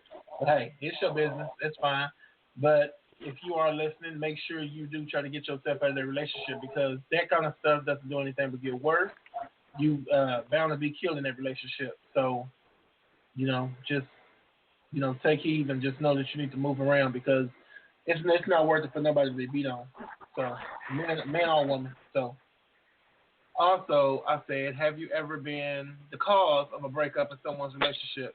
During them being caught with them, or someone having proof? You had having proof on someone. Somebody said yes, that was 10%. I didn't answer why on that question. 90% of them said no. I have a 50-50 split on, have you ever messed around with or been in a relationship with a person while they were married? If so, why? I have a 50-50 split on there. I don't know. Let me see. Somebody said I was young and dumb. Somebody said didn't tell me he was married until his wife called me. Wow. Addicted to bad behaviors. Wow. Didn't know his wife didn't live with him. So that's kind of cold-hearted. Didn't know his wife didn't live with him, but I guess, like they say that SWV said in that song, what your girl don't know won't hurt her. I guess they looked at that, I guess. But also wasn't informed until months later. Actually, almost 2 years later. I kind of got to hunt you that one is, because they called in on that one. But also, do you or have you ever cheated on the person you are with currently in your relationship? If yes, why? 60% said no, 40% said yes. Somebody said, I've always cheated. That's cold. I don't know why somebody said, I don't know why somebody said yes, and then they just put no. I don't know why. Maybe they didn't understand the question. Somebody said substance addiction. Okay. Well, people are interesting today. People are very interesting. Trust issues. Didn't know how good a man was, or whatever. How good a man treated a woman, and thought he was playing games. Okay. That one, I've always cheated, boy. That's cold. You cold as hell. Yeah. Cold. She don't want nothing out of life. No, she don't. Nah, he just shouldn't even be in a relationship, or he or she. Right. Yeah, because if they significant other, no. I mean, damn, really? Yeah. Shit. I'd be some more this shit going, boy. I found out some shit like that. Have you ever lied to someone? Have you ever lied to someone about them being your child or children's father? If yes, why? Thank God. I hope all these are true, but 90% said no, and 10% said not applicable. So, which means they don't have any kids. Number 7 was, do you have an open relationship? 100% said no. Wow. Surprise. Are you sexually involved in a same-sex relationship on the down low? Or would you ever? Lord. Yes. Why are you hiding from others? Or what makes you want to try it? They're all saying no. Number 9. Do you think sex is an important part of a relationship? 70% say yes. I know I'm one of them yeses. And 30% said no. So, you know. That's really not all that. It's not, but I'm saying you gotta do something every now and again. Okay, that's every now and then, but I'm just saying that sex don't make a relationship. I don't know. Can we have a moment of silence? I don't know. We in this bed. I don't know. I don't know. I can't tell you that, boo. You ain't been throwing your phone. I ain't gonna be able to do that, boo boo. You done threw your phone and think we ain't going to shit. It's going down. Baby. Okay, to be continued. Okay. All right. Besides sex, what do you think the main thing is you need in a relationship for a relationship to be strong? Trust. Hold on. This is what I put down. I put commitment, trust, and communication. Music, money, love, and sex. Love, family, and traveling. Family, trust, love. Commitment, love, money, or other. And please specify. Somebody said love, family, and travel. They just need a relationship. Whoever said that, you need just a relationship, sweetie. Sorry to hurt your feelings. They say what? Friends. They said 10% of the people answered love, family, and traveling. Family is very important. Love is important. Well, maybe they already stable. Maybe they don't need. Not gonna work, bro. Whatever. You gonna travel anyway. Then somebody said. No, some people don't go nowhere. Well, that's them. They boring. Friends, trust, and love. Somebody said friends, trust, and love, y'all. Friends, trust, and love. Friends are not everything. You don't have no. You have a few free friends, but not a lot of them. That's why you have problems in your relationship with that friends, trust, and love stuff. Telling your friend everything, and that's what's getting you in trouble. Somebody specified and said, I mean, don't get me wrong. I have friends that confide in me and tell me things, but I'm just saying, you have some people that, tell you certain stuff. And I mean, a lot of that stuff, people use it against you to take your man or your woman or whatever the case may be. Like my daddy always said, don't bring another man to your council. And you got a lot of people bringing people to their council and telling them too much of what's going on in the council on their throne. And they got their woman sitting on their throne. Let me find that. Somebody said other, and they said love, trust, family, and sex. That was only 10%. That was only one person. 70% of the people said what I said, which I said commitment, trust, and communication. Because commitment, yes, you do need that. Trust, yes, you do need that. Communication, that is a must. If I can't talk to you or have communication with you, I mean, it's going to be unhealthy. I mean, because everybody has, everybody argues. I mean, nobody's relationship is perfect. I mean, the commitment, the love, and everything is going to fall into that. The love, the family. I mean, all of that's going to come with that. That's why I kind of twisted that up to see what people will say. But 70% of the people did say what I said, which I thought was the commitment, trust, and communication. And that is one of the main things. I even looked it up, too, to see if I was right on that. But that was one of the biggest things that a person needs in their relationship, statistically, to make it work. So, I'm on point. Okay. But anywho, so let me go ahead and take this next caller. Caller from 281-515. What's your name? Where you calling from? This is Ari again. I basically just wanted to say, as far as the dating goes, even if you're in a relationship or married or whatever the case may be, you should continue dating. It just keeps the relationship interesting. Like, you don't always have to spend money to go on dates. There's free dates.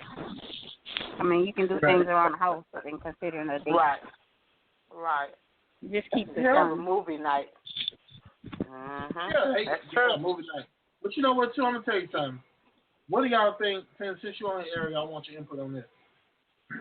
What do y'all think as far as, I always say, you keep a relationship, spicy. You always got to do something fun. Keep it fun. Keep it interesting.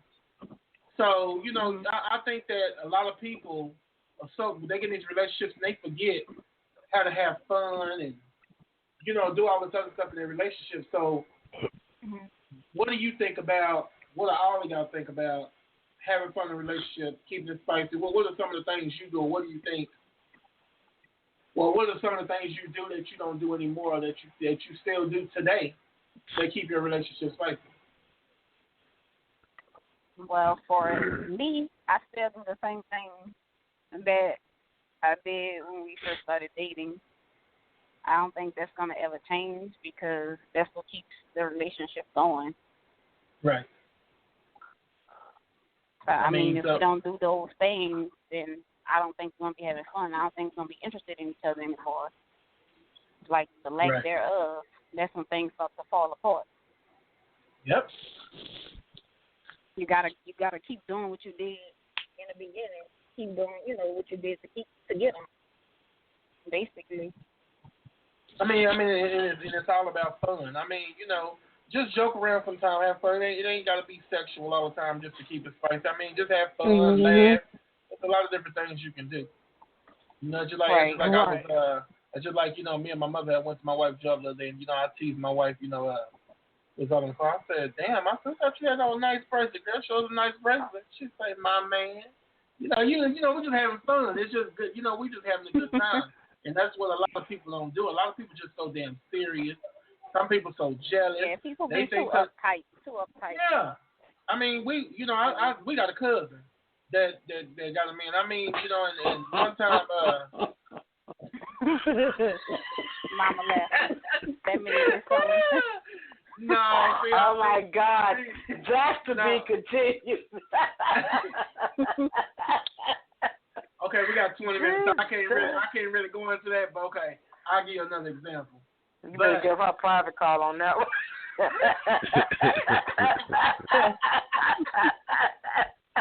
The world can't hear that. Oh my God. Oh my God. Oh my God. She be laughing too. And we said I could send a video of it. Oh my God. You be saying, is this real? I mean, just some people. Just some people are just so serious, and I mean, put it like this: when your man go out, how do you feel about your man dancing with another female, or more, your woman dancing with another man? How do you feel about that? I mean, to a certain point, like, how do y'all feel? Everybody, how do y'all feel? If we out and we on the dance floor and we dancing with another female, I mean, that's fine, as long as they don't get too touchy-feely. Some people be dancing too sexual, like they're strippers or something like that. Then I'd be like, back up. Or he should go to move around if they go too far. So you saying she can't touch her toes? What you saying? No, if they get too touchy-feely, you know how they start dancing like strippers and whatnot. That's what I'm saying. So I'm saying she know to move. So if she touch her toes and kicking that butt out to him, he better move around. What you saying? He needs to back the hell on up. You better have it. He better have his back turned. Put it that way. Oh my God! He needs to put the church feet up and move around. Now. Church. Or it's gonna be some trouble. Okay. Open up on him.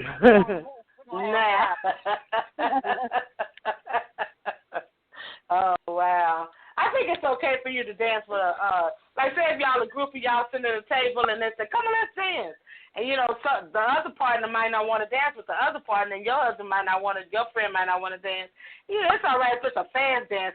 I don't go for that slow dance stuff like that. It's a fast dance, and you're being cordial, doing, you know, like you said, not doing that stripper thing. It's all right, but otherwise, right, I don't think there's nothing wrong with fast dancing.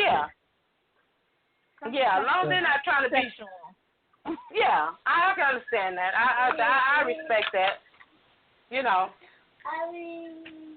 Go ahead, 919-455. We see you on here. What's your name? Where you calling from? Hey, it's Kadia again. She's gonna come in on this. She's gonna come in hard on this one. What time? Going I don't know. No, I was going to say I want to piggyback on the survey. I know. I think I was the one that selected friends, communication, something like that. And I was kind of like going to the direction of I think every relationship should start off as friends. Because I think that way you know how to communicate, get to know each other, you know, kind of be on the same level and stuff like that. That's the reason why I chose friends. Because I think every single relationship should start off based on that. Because just in case something happens, you don't want to be like bumping heads. You still be able to talk afterwards. But, you know, like, I'm so glad you called to specify that, because some people look at this and be like, girl, I told you I got my friends, my trust, my love. It ain't about that, bro. I'm not talking about my friends. My friends, like, they don't need to know the ins and outs of my relationship. And I think that's what a lot of people don't do. It's like they keep their friends involved, and they shouldn't. Like, it should be between you and your person. Like, if there's a problem, you should come to your spouse first instead of go to your friends. He did this, he did that, and your friends sometimes will tell you the wrong advice, tell you to do something totally stupid, and you know, breaking up, you crying, you're gonna be single just like your friend's single. But besides that, to piggyback on like the date thing, that's one thing I have an issue with my husband. Like, I love him to death, but since we had our son, we don't do date night. And that's been killing me. And I'm like, I want to go on dates and, you know, do something special. And it's like, he's not getting it. It's not clicking. And, I mean, he tried to do stuff special, but it's not the same. And I keep trying to tell him, like, hey, I want to go out. But he always But you know what? You need to plan it. You need to do that. You live in a town where you have relatives and stuff to watch your baby. Yeah, but he wants to spend time because he's close to his family, and like he always wants to spend time with his family. And I'm like, well, your parents can watch our son, you know, so we can go out and eat and do something. And it's like he's not. You know what? You need to. What you need to do? You need to plan. You need to plan that. You need to plan something for you and him, like Valentine or just a party. You know, y'all need to plan a night. Because my husband and I, we used to go places. We used to go out to eat like every Friday. We would do something ourselves together on Friday. Every Friday we try to do something. You know, and that's something you look forward to.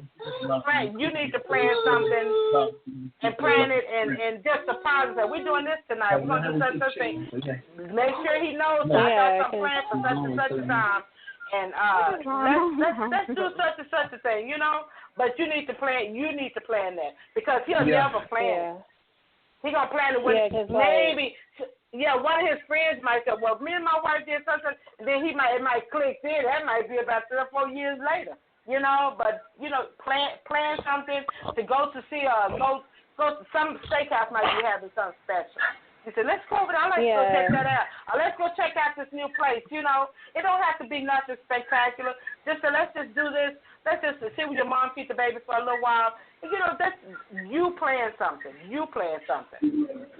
And I've been trying to do that because, like, my parents, they don't mind babysit my son. Like, they love my son to death. So I'm like, if we go down to Raleigh or whatever, because I live in North Carolina, I'm like, if we go down to Raleigh, my parents can babysit. They love babysitting my child.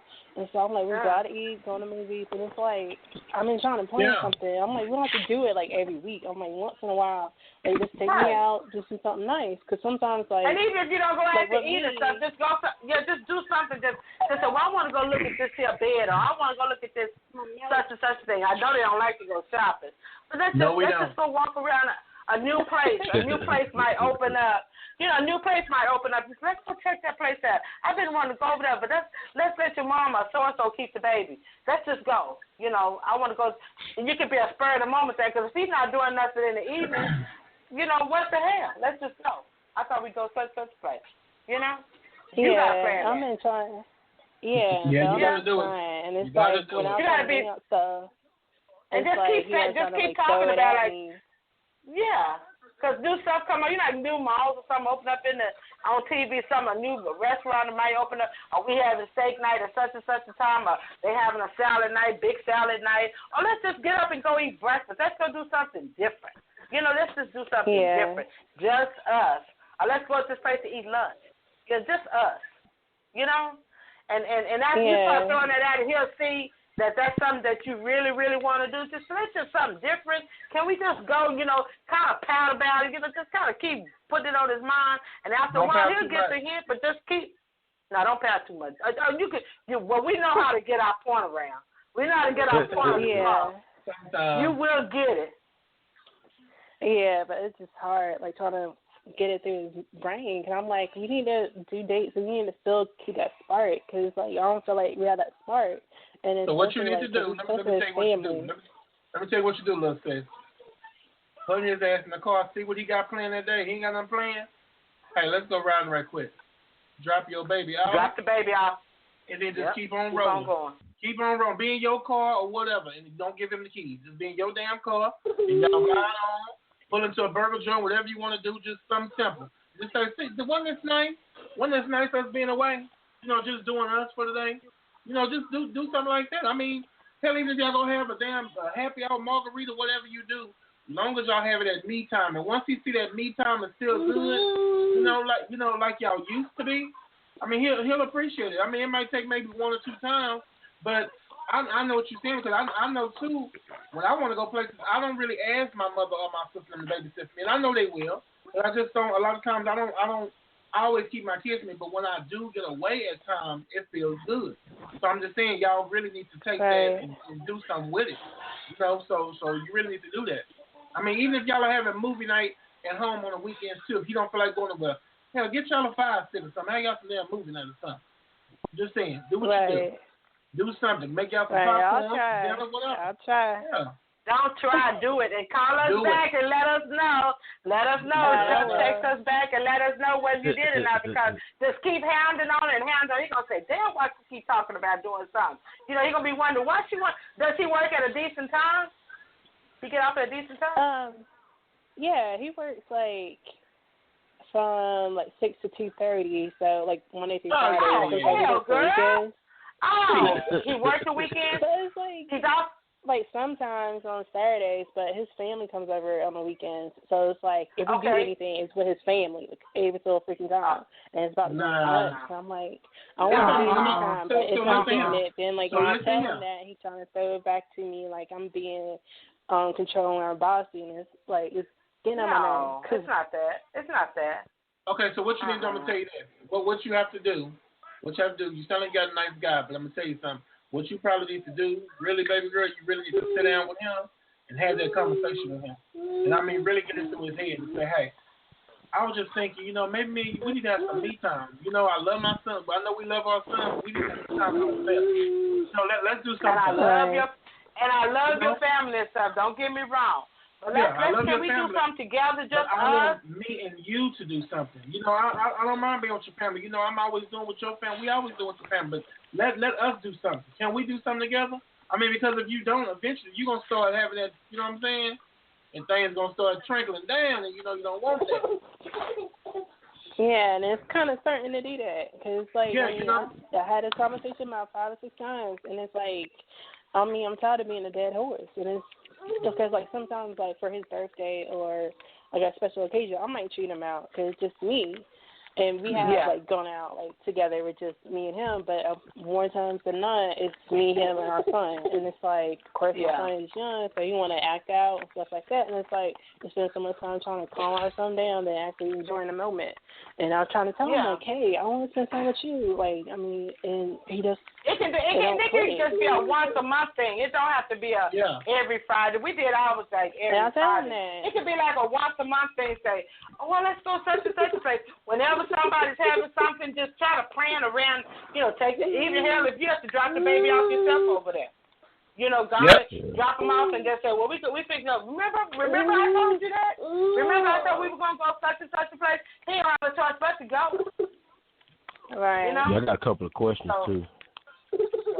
Let me ask you. Have you asked him, is there anything that he likes to do in particular? I mean, have you figured out his mission? I mean, because normally, because I know I'm kind of the same way, so to speak. I mean, I'm the kind of guy. I mean, I've gotten older, so I don't really do the club thing no more. And I know, me and my have an issue with going places. I got a 4-year-old, he'll be 5. So it's hard because her mom doesn't want to take him because he's too much. He doesn't want to go to my mom's house because my mom would love him, but since he doesn't have his cousins or anybody he can play with, he don't want to go to my mama's house. So with me, I'm always trying to figure out where to put him. I mean, but I know you don't have that problem, and I know with me and my chick, she's like, well, I want to do something. I just want to get up and go. And I'm like, we can't just get up and go, because we got a 4-year-old. We got to worry about it every weekend. We just can't leave him nowhere. I mean, we can, but we can't. And what I want her to do is to be interested in the stuff that I like to do. I mean, and sometimes it's hard because, it's like for the things that I want to do and the things that I want to get out and do, sometimes she don't want to do them. I mean, I know she's not into sports a whole lot, but, I know every now and again, she'll go with me here, she'll go with me there, and it's cool, but, I know that ain't really her thing, but I know, she does it, because she wants to spend time, But Amar, you know what? You sounded like her husband. Yeah, I mean, but in some ways, you want this girl to do what you want her to do. I like sports too. I'm not saying no. Okay, but I'm not technically saying for her to do everything. I'm just saying like maybe they can find a middle point. That's what I'm trying to say. Because I know like me and my chick have an issue trying to find that middle point. And I know that's what, that's at the point that I'm at. It's like, I'm sitting there trying to find the middle point because, I want to do fun things too, and I want to be that kind of person because, like I said, we had this discussion, I think, a couple of nights ago, matter of fact, and I told her, hey, here's the things that I like to do. When I take somebody, I mean, I'm simple. I don't really like to do a lot of drinking, so, I mean, me drinking, that ain't no big thing. But, I mean, we can go to movies.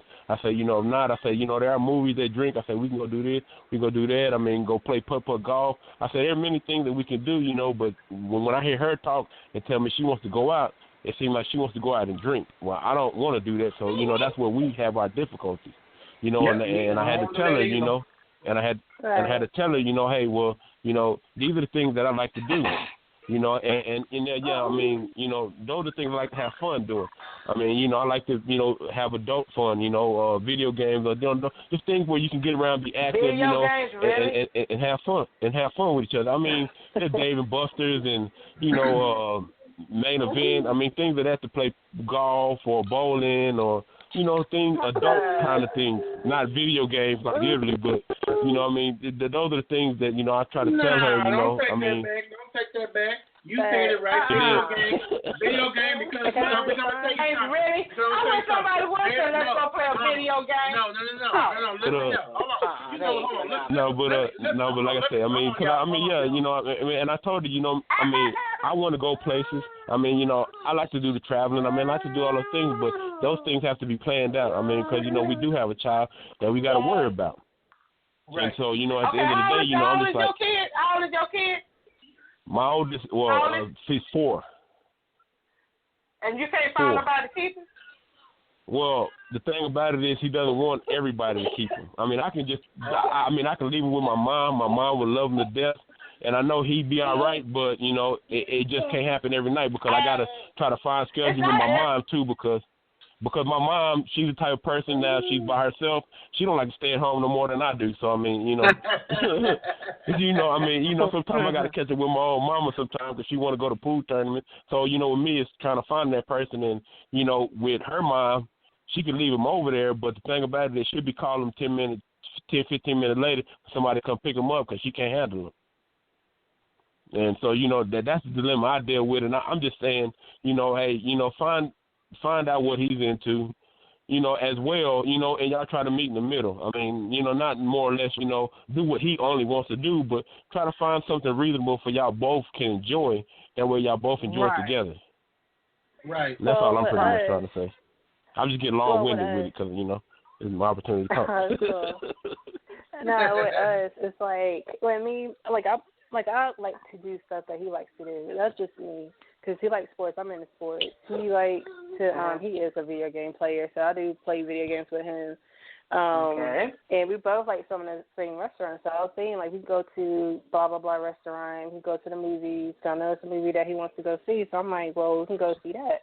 But it's just, I don't get it, why he want to do it. Now, if he's turning those things down, then somebody say, let's go to the movies. He's quick to go with him. But when I come and tell him something, it's I got this to do, or so-and-so's coming, and it's, hard, because it's, making me so frustrated. I feel left out.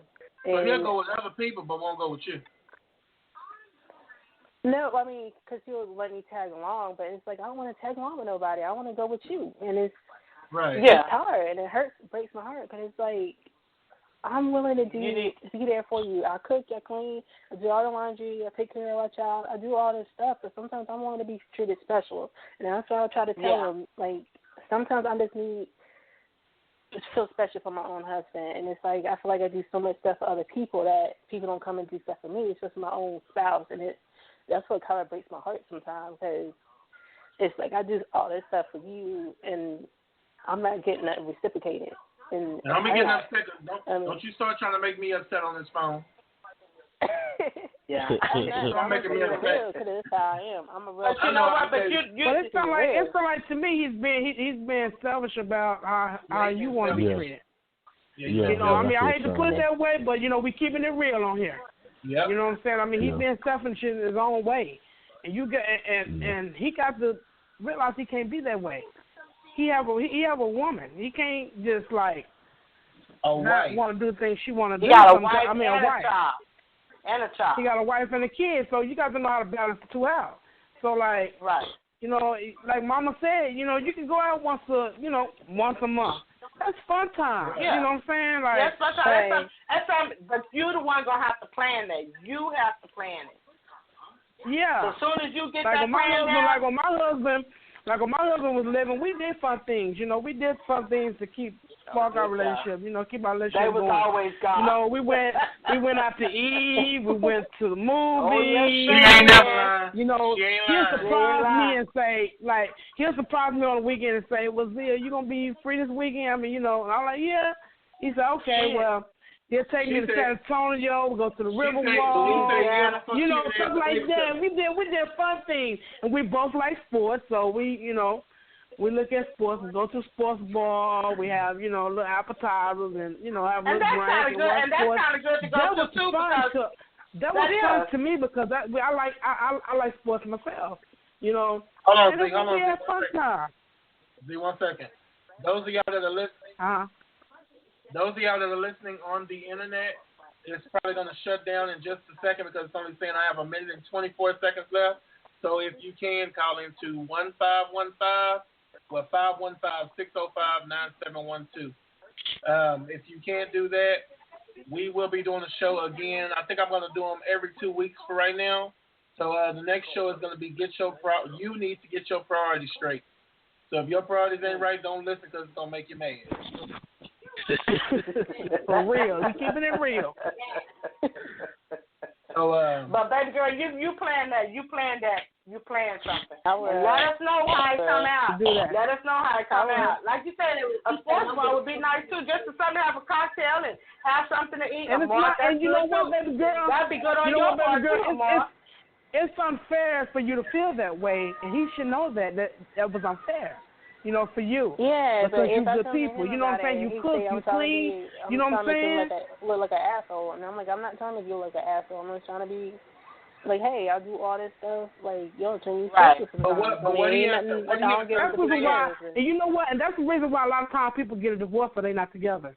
Yep. Because of stuff like that's that. What I'm trying to you know what I'm saying? I love him. He's a good guy when he wants to be, but this part is like hurting me. Yeah, he can be a good guy and all and everything, and you love him, but I mean, you want to have fun. You don't want a dull relationship. You want some me time. You want some time. You want some time. Let's some me time. Just make some fun. Yeah. Yeah. Just shout to him. Do y'all have sports bars and stuff up there though? I'm sure you do. Yeah, we do. We live in a small town. We're supposed to be planning on moving, but that's not going the way we want it to. But I mean, we'll get a house, but the town that we live in now is like small, and it's close to his family. My family is like over an hour away, but his family is like 30 minutes. Our family is an hour. See, but you know what? You need to stop, and I know that's your husband, but he's gonna have to meet you in the middle. You're doing too much moving too close to his family. Y'all doing this with his family, that with his family. He needs to do something with your family too.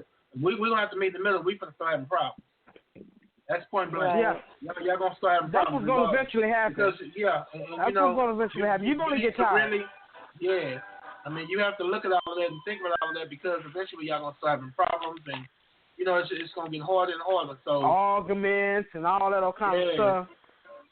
And that's something that you hate to do, But soon as Tom or Joe or somebody calls and said, man, come on, okay, I'm on my way. Okay, he's not even thinking about what you're thinking. You could be here with your family. Me and my wife could have went somewhere together. Oh, no, me and my wife and I, we're going such and such thing. We're going to do such and such thing together today. But they can go when their friends call. Girl, they'll jump right up out that bed and go when their friends call. Friends or family call. But when you call and say, okay, it's you being selfish. You being mean. You are being unfair. Right. Yeah, that is. I didn't bring up like how some like his cousins and stuff like that is like they take their girl out and stuff like that, and he gets mad at me when I bring that up. And I'm like everybody's doing that. I mean, you're not trying to say like this is what I want to be just like them. I'm just saying like treat your wife out special. Like we got married for a reason. Show me that reason. But they treat their wives and girlfriends differently. Don't they do things with their wives and girlfriends? His cousins and stuff, people, his friends.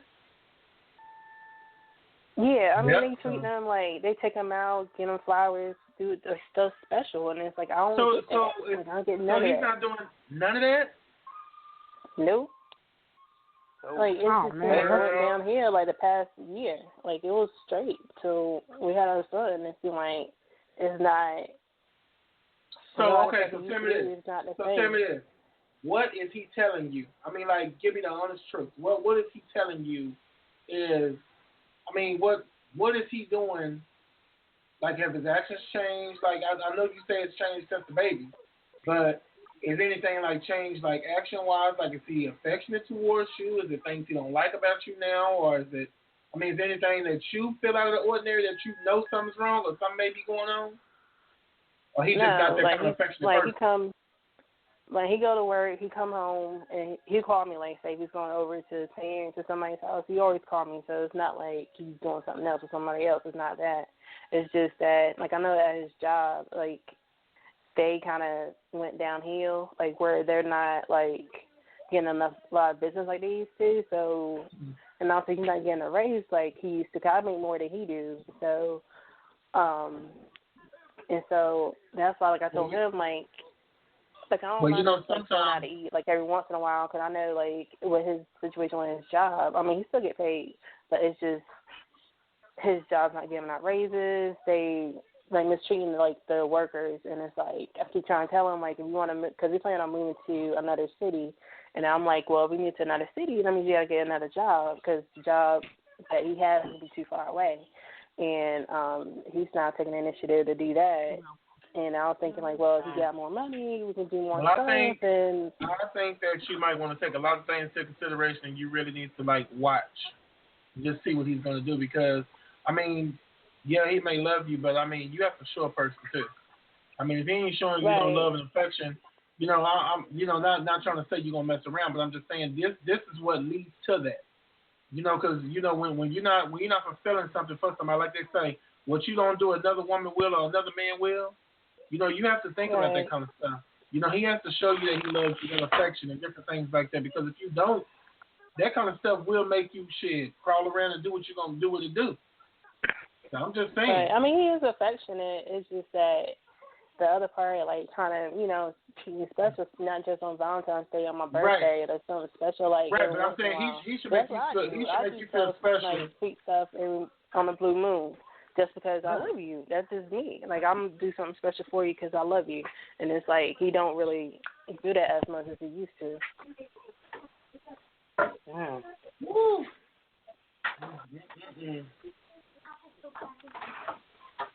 Well, all I say is I'm going to be praying for you. And I hope everything goes right. Because, I mean, it's just. Oh, because, I mean, I'm the type of girl, like, I mean, I don't go. Take baby steps all I can. I mean, I will, but like I told him, like, yo, this is gonna have to be nipped in the bud soon, or I can't take it. I mean, I just feel like I'm not being appreciated like I should be. Yeah, I told him that. I told him that the other week. I'm like, yo, I'm still not being appreciated. And if I come and tell you stuff, he say I'm trying to make you look like an asshole. I'm like, well, hey, if the shoe fits, wear it. Because I mean, this a right and wrong way to treat somebody, and I'll treat you. I do everything in this apartment, but it's like I'm not getting reciprocated. I mean, okay, put it back in. Nipped in the bud. So put it back in him. Okay, how would you feel if I stop cooking for you? If I stop cleaning, if I stop washing your clothes? That way you have to do everything. Okay, he'll be pissed off. Say when he said I'll be pissed. Yeah, he said that. I told him that. So when he said that, that's when you say I feel the same way. Yeah, and I told him that. I'm like, how would you feel if I start doing this, that, and the third? Because sometimes, like, if I'm not home or whatever, and I haven't watched my son, it's like, stuff don't get done. Like, sometimes my son don't get changed or the stuff. And I'm like, yo, take initiative. And he just, I don't know. I'm not sure what's going on with him. And I try to talk to him, but it's like a barrier. I mean, he's not going out and doing nothing. But it's like at the same time, it's like, to a point, he doesn't care. I'm just going to put it out there. To a point, he don't care. I mean, not that he don't care. It's just kind of like he kind of do it when he, like, I'll say more of a lazy when it's convenient for him. Right. So I just feel like me as a man, I just feel like that's selfish, and a person doesn't care if they're doing things like that. That's how I feel. I'm being blunt. I found, like, the other day, he was off from work, and I told him, like, hey, make sure your son's fed, make sure you change his clothes, da da da da. So what he didn't even change my son's clothes. He went to his parents' house, changed his clothes there, fed him there. Probably fed him only one time, and it's like, why can you do that stuff? And I brought it to his attention. I'm like, why you take my son over there and not change his clothes? I picked out his clothes, left them on the changing station, and he didn't even bothered to do it till he got over to his parents' house. I'm like, so you think I'm saying my son wore the same exact outfit or his pajamas over to your parents' house, you didn't even bother to change them, didn't put no lotion, nothing. And it's like, I mean, I want to blast him like that, but I mean, at the same time, it's like, yo, take consideration of your child. And he got mad at me when I brought that up, like saying I'm nitpicking. I'm like, I'm not nitpicking. I'm just saying, take care of your child. Like, I mean, that's your child. Make sure he leave the house looking acceptable. I mean, I don't care what you look like, but make sure your child look 100%. But he don't get it. I just don't know. I don't want to make this whole statement be about me, but I mean, it's just. No, I hear you. But I'm just saying, you know, just take baby steps, put your guard up. You're gonna have to start taking away things too. I mean, why keep giving when you ain't giving? He's not putting this in his right. And I told him that, like, if you don't get nipped in the bud soon, I'm gonna stop. I'm gonna slow up. And you start chipping in, because I can't do everything. And it's supposed to be your wife and be special to you. Nah, like, you have to reciprocate. I can't do everything. That's right. Well, like I say, you know I'm here. You know how to get a hold of me. You know how to get in touch with me. You know I'll talk to you regardless. You know, and people that, you know, I've talked to April and I've talked to other people, and they will tell you, when you talk to me, you ain't got to worry about it going nowhere. So, so like I said, if you I have to tell me appreciate it. something like that, you know I'm here. You know I'm here, Right. bro. So anytime. Ariel, same for you. April. So, you know, y'all just so y'all know. I appreciate it. No problem. Let me let April finish up so we can go on and start getting out of here so we can wrap it up. Okay. No problem, April. Go ahead, April. I'm listening. I'm right. on, Kahana. I'm listening, April. Poe? Hello? Yes. Yeah. Hello? Can y'all hear Am me? I still on? Yeah, we Yeah. can hear you. Okay. We hear you. Okay. Poe? Is Poe on? Yeah, I think she can hear you. Or Khadijah? Yeah, I'm here. Can she hear me? I'm sorry. Come on. Yeah. Flood my Yeah, face. she's on mute. She can hear you too. Start trying to talk to us. Go ahead. Okay. You were an inconsiderate person. Okay, that's all it is to it. But anyway, for me, what I'm doing in my life right now, I'm focusing on me and doing the things that make me happy. And so, you know, that's the only thing I can do for me right now, because I had my sister, them, they was wondering if I had a nervous breakdown or something. Then a question I'm also asking, and this is to mother, do you think, because like back in the day, I was really ruthless when it came to men, and so I wonder, you know, the karma bus, boy, when it come back around, it ain't nothing nice. Now, is that true? You know, like you can get paid back later on for things you did earlier in life. Yeah.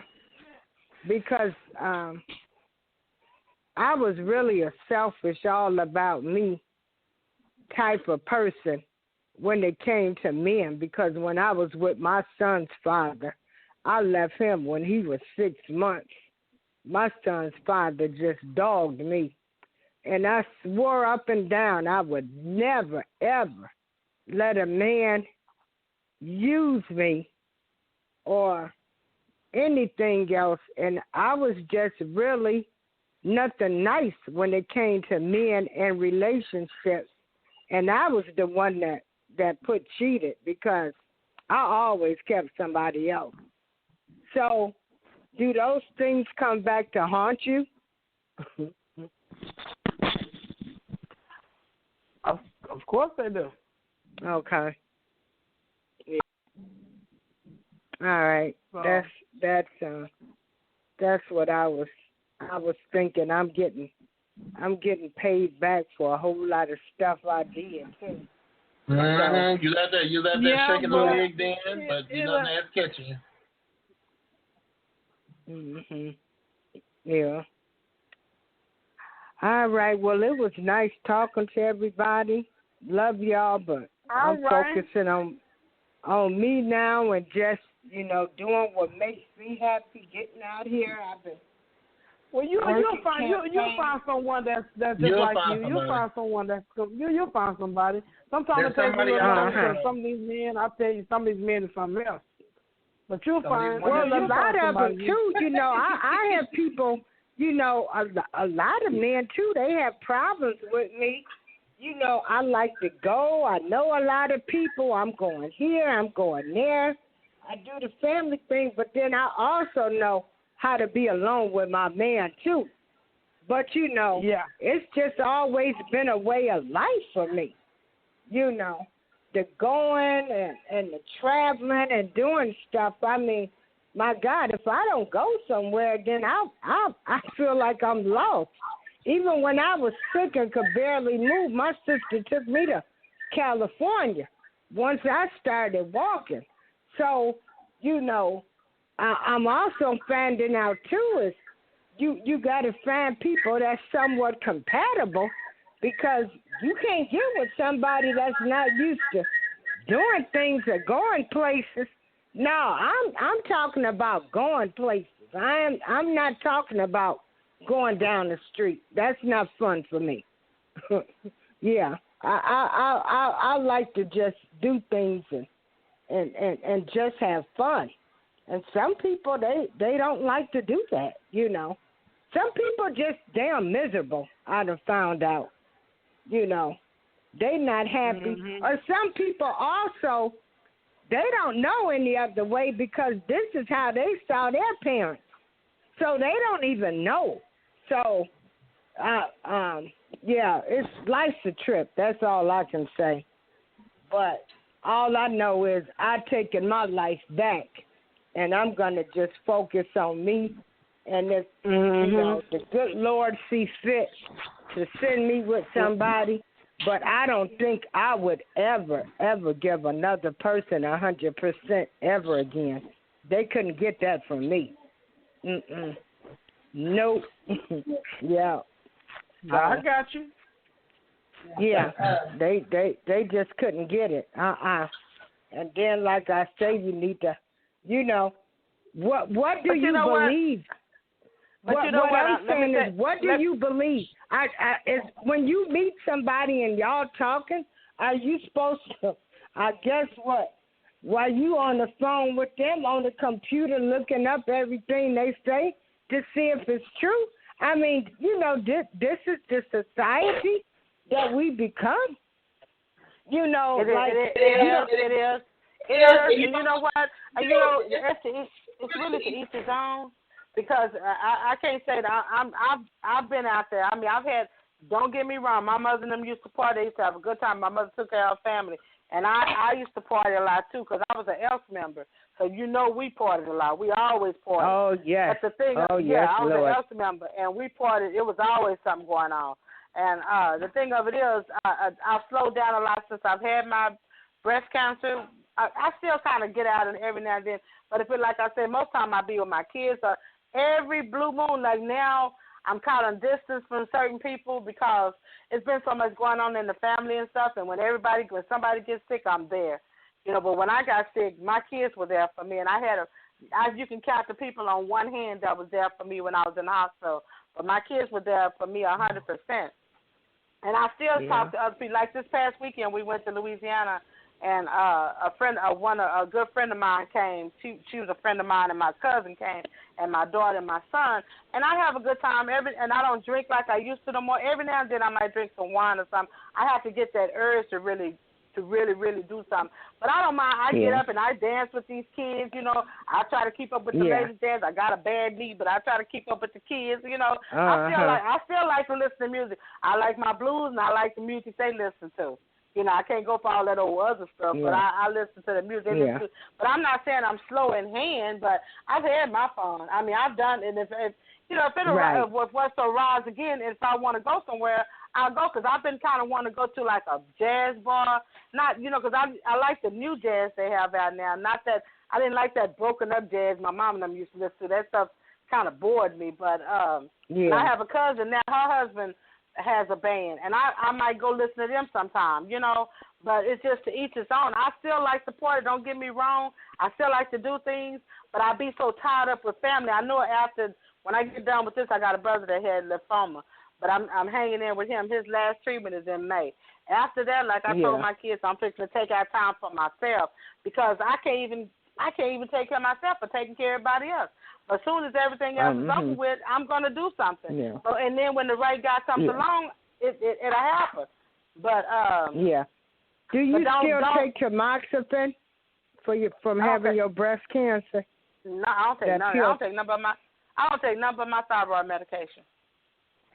Oh wow, I'm on That's all I take, and they got me. I take metformin every now and then, but I just started back taking it because I don't like taking a lot of pills, but I've been feeling bad these last few days. But I think it's because I'm so drained with my brother being in the hospital, going sitting with him and stuff. But I'm not saying that, it's the right guy's going to come along for you. Don't rush into nothing. I mean, don't let nobody run no game, because everybody got game now. Everybody got game. And like that guy, it wasn't so much as his height. They got me because I didn't didn't care for the simple fact that he was short. It's just that the words that he said, some of the stuff. I said, well, maybe my dating is out. Why do people date now? I said, my dating must be out of hand or something, because I ain't never heard nobody talk like that, talking, because I told him I wasn't like that. I didn't care for stuff like that, But just watch yourself. Just be careful about who you talk to. What you spill what all that's going on in your life. Yeah. Kind of hold back on a lot of stuff and just sit back and listen and watch and see how they talk. Because a lot of guys nowadays got so much game, it just ain't even funny. They think they got game, but you can kind of read that. Once you see that person, you can read that body language. And I can give you that look like I know you full of it. Yeah. But you live and you learn. You just be an old lady tell us that all the time. You're never too old to learn. So you live and you learn. Yeah. But now I want that. But since I've gotten older, I want to travel. So, so the right guy come along for you. If you're taking 25 or 30 pills, the right guy's going to come along for you. There's somebody for everybody. It's just that I haven't rushed to find anybody right now, but there's somebody for everybody. Believe that. Yeah. I'm like I said, I'm actually fine. I finally got rid of them, and I just said I'm great to do Darlene April. That's what I'm great to do. I'm gonna do me anyway, but I'm going back to being because I can't get out here and have these kind of issues with people. You can't trust them, you can't believe them. You don't know. Like everybody got some type of hidden agenda. Yeah. I don't know. I thought when you got older, I thought people really they just as bad. would know. That's what I just found out. I thought that they would really know what they want and just like, well, hey, I just want to find somebody. We have fun, enjoy each other. And that's it. They still trying to run the game, and it's like you done played out 20 years ago. Well, some of them, but they haven't. I guess they haven't got out of that stage yet. But come on now, wake up and smell coffee. But just hold on. Somebody's out there. There's somebody out there for you. Yeah, like I said, I'm much better. That was a learning experience. It was at a time, I was sick and weak, and a person I just had to say it. They just took advantage of me, and then I wasn't no better, Yeah. Because I didn't know. I didn't want to. I didn't want to go out nowhere. I was shaking. I mean, I had so many insecurity issues. Like I said, the hair, the teeth. I mean, my skin was all black. That's because you were taking radiation? I wouldn't go anywhere. Yes, that's your radiation? and then I couldn't walk. My whole body shut down. I couldn't even walk for 3 months. I had to relearn how to walk all over again. And so, I mean, my episode of radiation, it did a job on me. I'm just really getting to the point now where I can, I still shake because the radiation, it damaged nerves in my body, but I'm just sort of like putting myself back together now. I get tired real easy. And then I'm still running back and forth to seeing neurologists, I had to see neurologists. Then on my left side, I have nothing. I'm all bone to bone. So then I still have my pain issues. And so, I'm just, but, I'm all good now. I'm all good. Yeah. It took me a long time to be able to let this person go because, I had believed in them. I thought they was getting ready to really be my knight in shiny armor, and they weren't. So, and that was okay. Yeah. Yeah, well, everything will come to pass. But everybody have a good night, and I'm actually having hot flashes now. And so okay. I'm getting ready to lay down. I got to take a nap, and everybody have a nice night. All right, you too. All right. Love you. All right, take care. Love you. Okay. Bye-bye. Bye. All right, y'all. We're going to go ahead and start wrapping up the show. Ho, did you have anything you want to say before we get off of here? I know we talked to you, and just in case you have something you want to say, Ariel, anyone of y'all want to say something before we wrap it up? Oh, no, I'm good. I really appreciate the segment, and it was very informative, and I thank you. But, yeah, I enjoyed it. And you know what? And you take care, baby girl. Yeah, you do. And DeMarco has a music show sometimes. So, are you? Girl, sometimes I get it. You know, I haven't drank in a long time. I get it, give me a glass of wine. I be wanting to cut a step. I be dancing with my grandkids. But I do. I can't do a lot of them line dance that they do. But, you know, sometimes just kind of sit back and just do yourself. You know, and think back. But don't sit back and reminisce and get to crying and all that slag and smell like I did one night. But but just sit back and enjoy yourself and just let time play. Time will tell. Time will tell what's really going on. Yeah, I'm good. You know, and don't let nobody tell you nothing different. Anyway. Don't let nobody tell you nothing different. You'll know when it's time. You'll know what's going on after a while, and you'll know like if you really like, and it could be his job that's making him tense up with you. You know, he might be a little embarrassed and stuff about what's going on at the job. It could be a number of things, but watch yourself. Follow that woman's intuition. A woman has a real strong intuition. I don't care how you love that man, anything could happen. Anything. And I'm not saying he's doing anything, but keep playing something yourself. Take the baby over to his mother's house, playing something yourself, and see what he does. And tell him, we got this plan. I got a plan to go such. Oh, let's go. Let's, do a spur of the moment thing. But plan something, and let us know how that plays out. Okay? Is she still on? All right, yeah, that's cool. Yeah. Oh, okay. And rock baby. What is it, boy or girl? He's a little boy. Oh. Well, rock him to sleep. It's out. What time is it up there? It is 9:30. He's going to sleep now. Oh, okay. I just say nighty night for you. All right, you take care, okay? But you take care of yourself, though. Keep us informed. I will. All right. Ariel, you got anything you want to say? I'm fine. Thank you. Oh, don't try to be shy now. I'm not. Well, I thank y'all for tuning in. I thank everybody else that's out there listening and tuning in. If you don't already know, everybody, you can go to iTunes and download this episode later. It's probably be uploaded probably by tomorrow or so, maybe tomorrow, the next day. Normally it takes about 24 hours or something like that, maybe 5 or 6 hours.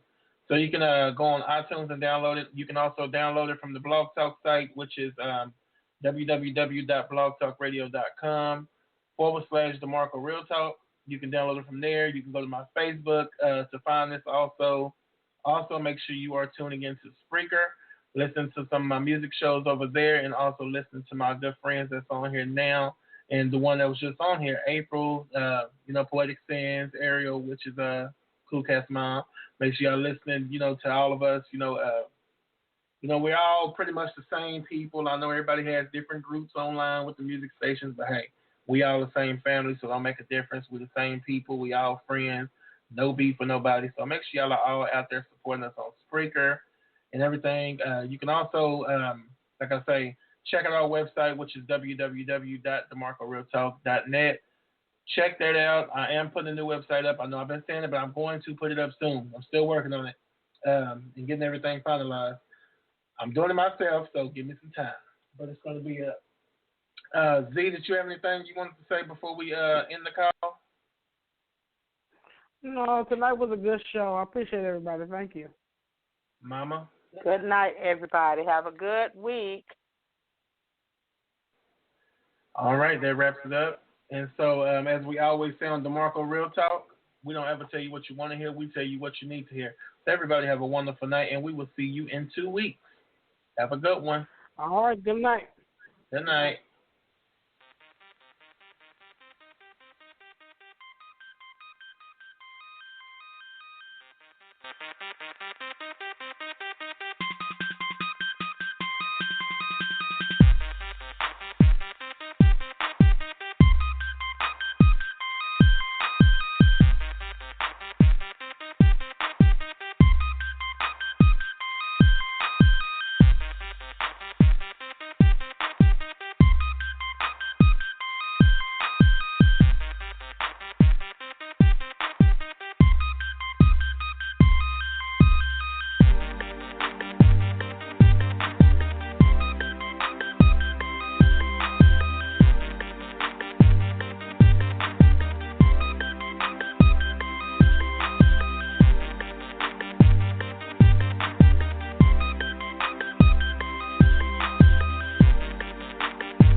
And now, insurance-minded speeches from Geico.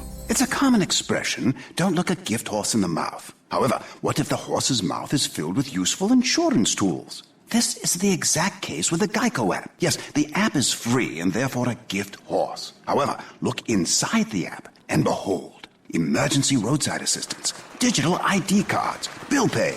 Get the Geico app. Look it in the mouth, get amazing services. Thank you.